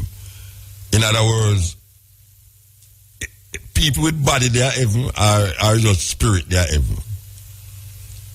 Maybe Neil can answer me, because I know him go to heaven. I don't know if I'm going to go in the same body, or if I'm going to just go in that spirit, or if you know spirit they are heaven. If pure spirit they are heaven, where the purple side, where them are do up there? I mean, where the spirit them are do. And if you go in your body, what you do daily, on a day-to-day basis, when you're in heaven. Somebody have explained it to me. Is anybody out there have ever been to heaven? Could you please call the program and let me understand this thing clearly? Because the way them talk about heaven is like people know exactly where you're going in heaven. But I realize that people say you have to dead for go to heaven. Because it's a spirit that is not your body. Because your flesh is corrupt, according to them. Your flesh is corrupt. So God not interested in your flesh. If you do it, He make it. God make your flesh, and put spirit in it. And then they might tell you, say, God not interested in your flesh as spirit. So is my spirit different? If I accept God and Neil accept God, is Neil's spirit different from my spirit, or just one spirit? These things is very important things to me personally. You understand? I don't know if you can differentiate spirit. Or you differentiate spirit. If spirit react the same way in flesh, what is the purpose of death? Because some people tell me, say them see spirit. Yeah, so the spirit come and talk to me at the same dress. The same dress when my granny dead, at the same dress, she come back and talk to me in the house. But I say, wait, that dress is a serious dress. That's it. That dress they go over, transcend death and life and come back in a life. People say, boy, them put on water over there, so and when them come back, them not to the water. The dopey drink it off. If dope is a spirit, how the water stay in them? I don't understand how it go. How it go. Because you're supposed to have flesh or water stay in you. If the spirit, if I don't spirit, the water just run out of you. I don't know if spirit solid. If spirit solid or it is watery or like air, like smoke. When Jesus come from earth, will we all go as in the rapture in this flesh, or will him take us up? Who's good like Neil? Make we park in the sky little, and then him just destroy me and everybody else down here like me, and then him just make everybody like Neil come back down on the earth now, and it's a new earth, new Jerusalem, and all the wicked people them just burn up in a fire. As a matter of fact, you're not going to just burn up and dead, you know. He's going to torture you for 1,000 years. This is the compassionate God when I talk about, you know, the compassionate who's supposed to love and kind and generous. He's going to put you in a fire and you're going to burn for 1,000 years. So we want to know if it's the same flesh you're going to have in the fire. Because we know, say, at certain degrees, this your flesh will melt. So I don't know what kind of fire that's going to make you stay night for 1,000 years and torment you for 1,000 years. That means you're going to live longer then. You're going to live longer in a hell than how you live per earth, you know. Because you can't, people who ever live 200 years old per earth, much less people live 1,000 years in hell. It don't make no sense. It don't make no sense. According to what me learn in my Sunday school, according to what me learn in a church, them have it wrong. Not go so. There is another way to look on it, and them now examine the next way. It don't. If you was to follow what them have said, and you start to think intelligently, you realize it's stupid, it's fool thing. It don't make no sense. Because all the questions them may ask are some little picnic question. Some little 3-year-old. Daddy, tell me something. When you go heaven, you go with spirit or you go with flesh in the spirit? Or the spirit in the flesh? Where you go? When you go in heaven, God is going to take up all the good people them in the sky and then burn up the earth with the bad people them and then bring back the good people them down on the earth. How it's going to work? So when the good people them come down on earth, what them going to have? Them going to have cell phones, them going to have television, what them going to have? I mean, what going to happen? You just sit down and just say, oh, you're in heaven now. That boring life, that. Boring. It's really boring. So it don't make no sense. And you have some people there where how them know the advance of anything is to put them ears on the ground. And given them can't tell if it's a human being a come, them can't tell if it's a dog, them can't tell if it's a snake by just putting them ears on the ground. The vibration of the ground make them know is what coming, what kind of animal coming. So them put them ears on the ground and say, there's somebody coming. And it's a human being. And them say, there's somebody coming. There's something coming. There's a dog a come, or a snake make a run.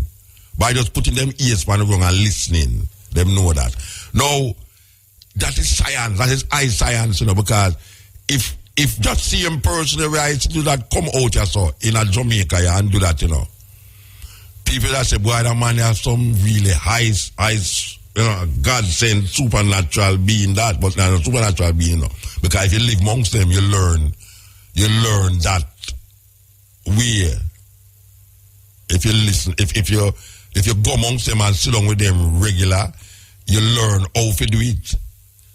It's like when the first time I see a talking drum player, a Nigerian region named Sonny Okoson, with their Cuba. First time I left Jamaica, I got Cuba with Jimmy Cliff. And then they have an African artist named Sonny Okoson. And we stand up. I want to tell you, say, Copeland supposed to remember him too, because Copeland go back to Africa with Peter Tosh. And him never did at that time. And we go down there, I think before Peter Tosh or after Peter Tosh. But anyway, Sonny Okoson has shown me how the talking drum work. And when Sonny Okoson do is whisper something to me, Like when I say why Neil love loop on him cell phone. It's man like girls I check him, and no girl now check him. And then now, so they also take the talking drum and put on him arm and him take a little bit him start to beat it. And him asks a brethren the weird on at the bottom, him say, must interpret what him say. And the brethren say, say Neil love look and him sing a look for girl. Me I say, wow, this is now to me who don't understand the thing and know the thing, it's like a weird thing. But guess what? To them it's not a weird thing because if you live amongst them, eventually you know how it do and what is happening. You understand? But to the Western mind, them say, wow, that is why white man did ban the drum in a Jamaica and in a which part of slave them. Because the slave them used to send a message through the drum. The language of the drum make the other slave on the next plantation know it's like smoke signal. Where the Native American them used to send up smoke signal to give message. White people come and see the smoke up in the sky, them couldn't interpret what the smoker say. But yet still the white man ban things where him realize it's after a while him catch on it, White people catch on it, the drum thing, and realize about weird. And that them I do, we don't want none of them play drum. Anyone want to play drum, it kill you, but go so them ban the drum. Now the reason why I say that is to say this, that there's simple things where we as African people do, that if you bring it into the Western world or so, it look like you have some high science, man. And we know say it's not no high science, it's just science. Just like how when you have certain bush, and your grandmother put that bush together and that bush together and say you have belly ache, use this, and but as you don't take the bush, so your belly stop hurt you. Them things they get lost. You understand? It gets lost. So when me look at the brother now and me see the brother put on him ears on the ground and me not marvel about it. Because me I say Africa me there and me expect anything else or no. But me know say I know magic. Me know say I know magic. Cause me not into that thinking. Me know say I know magic in my door. There's something that you have to learn in the community. And after a while, you put your head on the ground and listen to the foot beat. It's like, I mean, obviously, if you put your head on the ground and hear an ass, you're supposed to know say an ass will come. Because you know an ass have a different tread from a dog. And a dog tread quieter than an ass. And a snake a rattle on the ground. So it's not no magic. It's just to know and study nature. And when you study nature, you know, well, boy, right now, nature guide you and lead you to certain things which look like, yeah, it be out. You understand? So, me I look on these man and me I see them a dance and them wrap up themselves with one another. Like, all of them come together and wrap up themselves and them look like snake, like a anaconda. You know, all of them anaconda when you see that movie. The man, them a move like a snake on the ground. And me I say, wow. Look on a dance there, because a dance them are doing it, but them just interpret the dance in way how the snake move. But when you look on it, if you was to look on them from top of a hill and look down in a valley and see them, you'd have think there's a big snake down there, you'd have to run. Because you say, wait, with a big snake here do that. But that's the way of Africa. That's the way. It's like when you see my brethren, them are down a Mumbai and they on fire, you say, white people come out and wonder how the hell these black people cannot eat fire. There's a simple way of it. Simple. We do that, rub fire upon my skin and see them like them, because you know what is there, what is happening. You know what is happening, but to the outside it look like magic. But it's not magic. But you see, until you can't understand the workings of a natural thing, you start to give it over to supernatural thing, a supernatural behavior. That is how gods are created. Gods are created because man cannot sometimes explain the outcome of certain situations in the environment where I'm living in. So because him can't explain it now, him give it over to a supernatural being. So I said, this way, the only way you can come to this is because there's something out there that is controlling your movement and controlling your brain. That is why you do that. And it's so, a whole heap of we get tricked. A whole heap of we get tricked because the same person, when you're there at church and you come to him sick and him push you down on the ground, he must say heal. Why him don't go in at the hospital them, go heal the people them? Why him not go downtown them hours a night, yeah? Oh, me never see a preacher who had all of them. Me never see them make a man who have one hand grow back him hand yet. Or grow back him foot. I don't see none of them downtown in the middle night. I heal the people them lay down on the road. But them collect big money in them big synagogue and big church. I push down people on the road and say them I heal them. So it's only in front of thousands of people them can't heal. You never hear them say, when you give your right hand, don't make your left hand no. Then how come the only time them can't heal people is when them have thousands of people in front of them? Why to the man them downtown? We're sick. We have all sorts of disease and all them something there.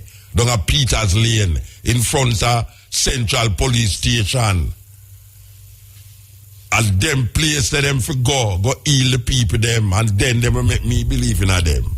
If them not do that, them a pure liar and thief. And that we say. Yes. Hail. Hail, Muta. Ah, blessed man, how are you, man? Yeah, man, everything is everything. And just one special request to Stucky from Yard Street, Franklin Town, who are listening. We used to go Kingston Technical High School, and Lydie Cox, who is in Jamaica. And I hear him call me the other day. Him come down here. I see him come at the gate the other day, and him just that pass still. All right, me give him the number. So he will phone you later today and make arrangements to come in and interview thing, the reasoning. Yeah. But I think he would have called me from last week when I say him will call me. I never hear from him. I maybe him call me. But me just give him the number a while ago. See? Oh, okay. So he might listen right now. Okay. So, we love what you say about, again, the lesson, the education has to be repeated constantly. Yes. Like the example that passed through was say the African woman they must marry to European men. And yeah, you can't say black man worthless. Them black man no know if to take care of a woman. That's what say. He's talking about himself. Most. Him worthless. You see, he is an example of the problem. Prime example of the problem. Yes. Yeah. You didn't hear the tape when I play with him? No, I never hear the tape, but I hear the comments. I hear the comment after from a phone in and your comments, so pick up on that. But it's the usual thing that we hear over the years. Yeah. We have these kind of people saying that the reason why our people were enslaved and brought to the Caribbean and elsewhere is because we were wicked. Yeah, we're backward. Because we were wicked. Yes. Yeah. We go against God. We go against God. We go against God. Yes, exactly. You know, these people are totally mentally enslaved by the Europeans to justify the wickedness of what the Europeans have done to us and doing to us. And you know, it's like a woman will get raped, start blaming herself. It's not them we are doing now. We get rape and start say our fault why we get rape. It's the victim blaming the victim. Yeah. For what happened and not the criminal, the culprit. And just like what you were saying about the IMF, you know, I the Mandingo always have a remark after the war with Hitler, but the Americans, the British and the French did was set up the IMF and the World Bank specifically to continue to rob and plunder other peoples in the world, especially our people as African people. Yeah. Because, as you say, the IMF and the World Bank is not designed to help the majority of the people in the country. It's only for the few rich to perpetuate their system of robbing the people and exploiting the people. And these politicians, not just in Jamaica but elsewhere, who go along with the dictates of the IMF, a lot of them who do it, they don't go along out of ignorance, you know. Hello? Yeah, me a listen, man. Yeah, they know what they are doing, but because they are getting their cut, some crumbs off of the cake of exploiting the people, they don't say anything. And this is why we, the people, African people in Jamaica, who are the majority and elsewhere in Africa and the rest of the Caribbean, we have to fight against these stone pressers. Well, Bridget, I can tell you something now, because I hear it with the radio attack certain things, and we know a few ones cross the border still and recognize where we are say. But me I tell you, it's the majority of Jamaican people, just a simple little thing to say. You know, some is African is the wickedest thing them can say to themselves. The wickedest thing them can say to themselves is tell them is African. Him gone? Cut off, get cut off. Every bridge get cut off. You know, my call for London, never call for me. Yeah, man, it's a weird thing. If you get a man, if you go and get certain Jamaican vexed, to tell them so them are African, may I tell you? Till tomorrow, or go to sleep and wake up. Yes. Hello? Yeah, blessed. Yes, good time. Yes. Good night. Good night. Yes, you said somebody should call you and tell you about the question you were asking about the spirit and all of that. Oh, yes. You asked what kind of body go to heaven? No, I want to know if your body go to heaven, or if it's a case where you're going to have a rapture, and then Jesus going to destroy the world, and then everybody who go stand up there with him come back down in the same flesh. Oh, well, the Bible said that those who go up in the heaven don't come back down. There's the spirit person that live with in the heavens. So it's spirit not heaven then? Mm-hmm. So all you differentiate body. So all you differentiate the spirit then? When the Bible says God is a spirit. No, not God. All you differentiate the spirit them that go to heaven with this Jesus. When the spirit is not flesh. No. I never said that's flesh. Mm-hmm. All right. If Neil go to heaven, yeah, in our spirit, and Musa go to heaven in our spirit, how you differentiate which spirit Neil is and which spirit Musa is? Well, God himself is a spirit, and the spirit they know each other. Oh, so Neil will know. Yes, because you're a spirit, so you will know Neil can Neil be a spirit. So what is on the spirit that identify the spirit? What is only the spirit know that. The fleshly body don't know that, but the spirit will know spirit. So how you know that?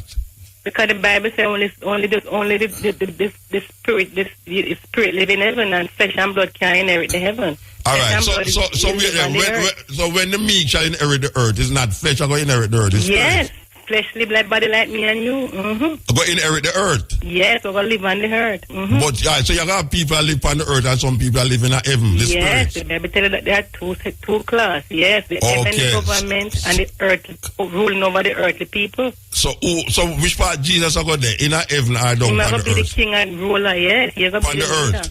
No, he's going to rule from heaven over earth. Oh, but I know that him I don't know.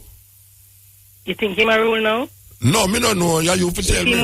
Well, he not rule now. Because if he not rule, these things that I couldn't so the devil take away. So the devil take away power from him. He can't take away power, but the devil have a time. Then in film time I go on now, and it's soon film time will soon come. Like when it go done, when it go come, when film time. Well, only the Bible says only the Father know the day, you know.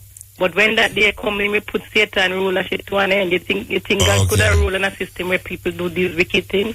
All right. So so which part of the Bible tell you say Satan will go rule for your time? The Bible from beginning it tells him start take over by deceiving the first couple and coming right down. Who deceived the first couple? Satan. Which part of the Bible tell you that Satan deceived the first? The Bible tells that a serpent. But serpent can be a snake. No, but the Bible also tell you that there was an angel that No, wait. You just talk about two people where the Satan deceive. Where in that Genesis tell you that Satan deceived the two people? They tell you that Eve was deceived by a serpent. But he never tell you about no Satan. He tell you about a serpent. He never tell you about no Satan. Can a serpent talk? Can Satan talk? Can Satan talk? Of course. Oh, you know how Satan look? Because I don't know him because I'm the spirit. Yeah, but you know the spirit can talk? Know him look. No, wait. You ask me, can a serpent talk? Right. I don't believe a serpent can talk. But right. I ask you now, can Satan talk? Yes. So when Satan talk to who talk to? Who Satan talk to? He talk to him who want talk in a different form, and at that time he deceived Eve by way of a serpent. No, but the Bible never tell you nothing like that. Say what? The Bible never tell you that Satan come in at the form of a serpent in a Genesis. The Bible tell you that a serpent deceived Eve. Yes. And it also go along and tell you that Satan is also... No, wait there. You know the Bible also tell you say that the serpent bruised the woman Eve. Yes. That is Satan. It was one of but it never mentioned nothing about no Satan. It never mentioned nothing about no angel. It says it never mentioned the angel. But listen. So where you get that from? No, the Bible tells us that serpent. Which person, which good serpent, or which good would want to go against what God said? No, listen to me now. I don't believe I'm good or bad. I said the Bible never tell you nothing about no Satan. Oh, so you're the Bible never tell you that Satan deceive no woman. Oh, so you're saying the Bible never specifically said that Satan... No, but that's why I ask you, where you get that argument from? But Satan was a serpent? No, Satan is along with serpent. You're saying my argument... Where in the Bible tells that Satan is along with the serpent? So you're saying then... No, don't tell me what I say. I asked you something. I said, where in the Bible it tell you that Satan is along with the serpent? No, I never said that. I said the serpent deceived Eve, and the serpent was in the form of the devil, Satan.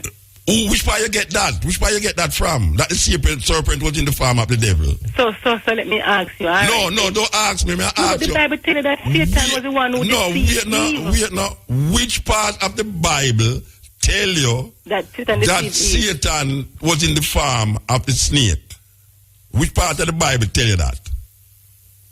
Listen, you look for the word Satan. No, because they're not snake. Which part of the Bible tell you that? Listen, you look for the word Satan. No, because they're not Satan we are looking for. That Satan deceived Eve. And the word Satan in the Bible. The word Satan in the Bible. Of course. Which part of the Bible it first come? All right, I will have it. I will show you. Where it first come? Yeah. I can't tell you exactly. In a Job. I can find it. But let me tell you. But let me tell you where the first time it come in. It come in a Job. But when I ask you, I want to find out where did you get this reasoning that Satan come in at the form of the serpent? The Bible tell you that. Which part of the Bible tell you that? The Bible, yes, the Bible tells you that. No, where in the Bible tell you that? Where? All right, so I'm going to have to call you back another night. All right, call me back. But one more thing before you go. I don't say no in there, you know. I ask you where. I'm going to call you back and get the scripture. One more thing, two things. I hear you say that the Bible never said that, the Bible never said that. God those who help themselves. God help those who help themselves. No, that ain't the Bible. You're right about that. Oh. But you say the Bible never said that, oh God, what was it again? That the wise men found Jesus. Three wise men. It's in the Bible. I'm going to call and give that scripture to you. Which part of the Bible it tells the three wise men? I will call it back and give you the scripture. I am telling you that not like that in the Bible. Yeah? But no three wise. Yeah, man, the Bible says wise men. No, I never say. Listen to what I say, no. Listen to what I say. I never say wise men, you know. I say it never said three wise men. Oh, it never said three wise men. So what it say? It's a wise man. I say it never said wise men. Magic. It's a magic. No, but you must listen to me. I say no. The Bible never give you a specific amount of people. The only reason why people say that is because it's a gold, frankincense, and myrrh. 5 people could have carry gold, 10 people could have carry myrrh. and frankincense, you know. So I'm saying now, the Bible never tell you nothing about no tree. Never get it that way. Just like how the Bible never tell you about Satan deceive the serpent. All right, me will call you back with some scriptures. One more thing, and when you say... Africa, me that talk about, you know, you're not talking about Africa. One more thing before I leave. So what you think about your African? Tell me so, you see yourself as African? Me? Yeah. I'm a descendant. No, you mean descendant? I'm the African race. So why you not an African, but you're a descendant? Yes, of course. Then if you're a descendant, then you're from the African race. No, but everybody come descended from Africa. Mm-hmm. But I know everybody African. Okay. White people descended from African. China people descended from African. According to me, just tell us the oldest human being born, them find it in Ethiopia. Okay. I know me, I say that, you know. I say them find bone were old in Ethiopia. So me, I say no. Mm-hmm. It seems as if you prefer say he's an African descendant than say he's an African. I don't have a problem with saying that. No, I never say you have a problem. I just ask, all right. So I never have a problem with that. So as an African lady now, we are talking about Africa as it relates to Bible and everything there. And all you can come tell me now is to me say the serpent, they deceive, what's your name? No, I can't tell you more than that. But you tell me that. But listen, one more thing before me leave. You say people 1,000 years people are going to burn in a fire. That Bible not telling nothing like that. That is not true. Not telling you what? Say you're going to burn in a fire for 1,000 years? 1,000 years. You're wrong about that too. Wait, say. The scripture said the wicked shall cut off and the righteous shall inherit the earth. No. So it never said nothing about no burning a fire for 1,000 years. No, it never said that. Mama, let me ask you a question now. Yeah. Which part you live? Where you call from? Portmore. Portmore you call from? All right. I want you promise me something, you know, if I tell you which part it there, but you say you have to promise me something that I can't tell you where there, that if you find it in there, you can fulfill the promise. Listen, when I dispute, you say people the God where you say love, you're not going to burn people for 1,000 years. The Bible, there's no such thing in the Bible. God never said that. Who said? No, the Bible said. But the Bible said no. The Bible never said not like that. No, so people are going to burn for 1,000 years. No, it said the wicked, this is what it's going to happen. The wicked are going to cut off and the righteous are going to dwell in the earth. Two things. Two set of people, wicked and righteous. Then the wicked and righteous in the earth, you know. The wicked are going to cut off. Yeah. Which part the wicked are going to go? They're going to cut off. Cut off from what? From God where? God are going to kill them. Oh, God are going to kill them? Yeah. Okay. But going to destroy them, they're not burning a fire for 1,000 years. That's not true. The 1,000 years in the fire not going to burn the 1,000 years. The 1,000 years people are going to live in a peace on the earth. But not going to burn 1,000 years. 1,000 years of peace. Right, after the thing where you call judgment, no, me not call me survive. Me saying anything about judgment. No, you say the day when God come, the day they when Him destroy the bad and the wicked take up. Yeah. He call it that time. After rapture. Them call it rapture. Not burn the fire. Them call it rapture. Rapture. Them call it. All right. After all the way you said, no, you said people are gonna burn the fire. Yeah, the wicked are gonna burn in a fire. No, it's not true. The Bible don't say that. The Bible, Psalm 37 and 29 said the wicked shall inherit the earth and the wicked shall cut off and the righteous shall live forever. So the wicked are dead. You're not burning a fire. The wicked are dead. Preach that. The wicked are dead. Yes, God will cut them off. There will be no more. Psalm 37 you know, so you call too late. You know, so you call too late. Yeah. You call too late, you know, you should have called earlier. Listen, no, me have to move. But me have to move. 9 and 10. No, wait, no, me have to move. All right, Mama, all right, we have to move. All right. Yeah. Well, lady, you know, say, me sorry to you call so late, you know, Mama. Believe you me, sorry to you call so late. Because I want to tell you, you know, it works than 1,000 years. Well, everybody here laugh. The thing in a revelation, it works than 1,000 years, you know. Because it works than 1,000 years. It's a forever and ever.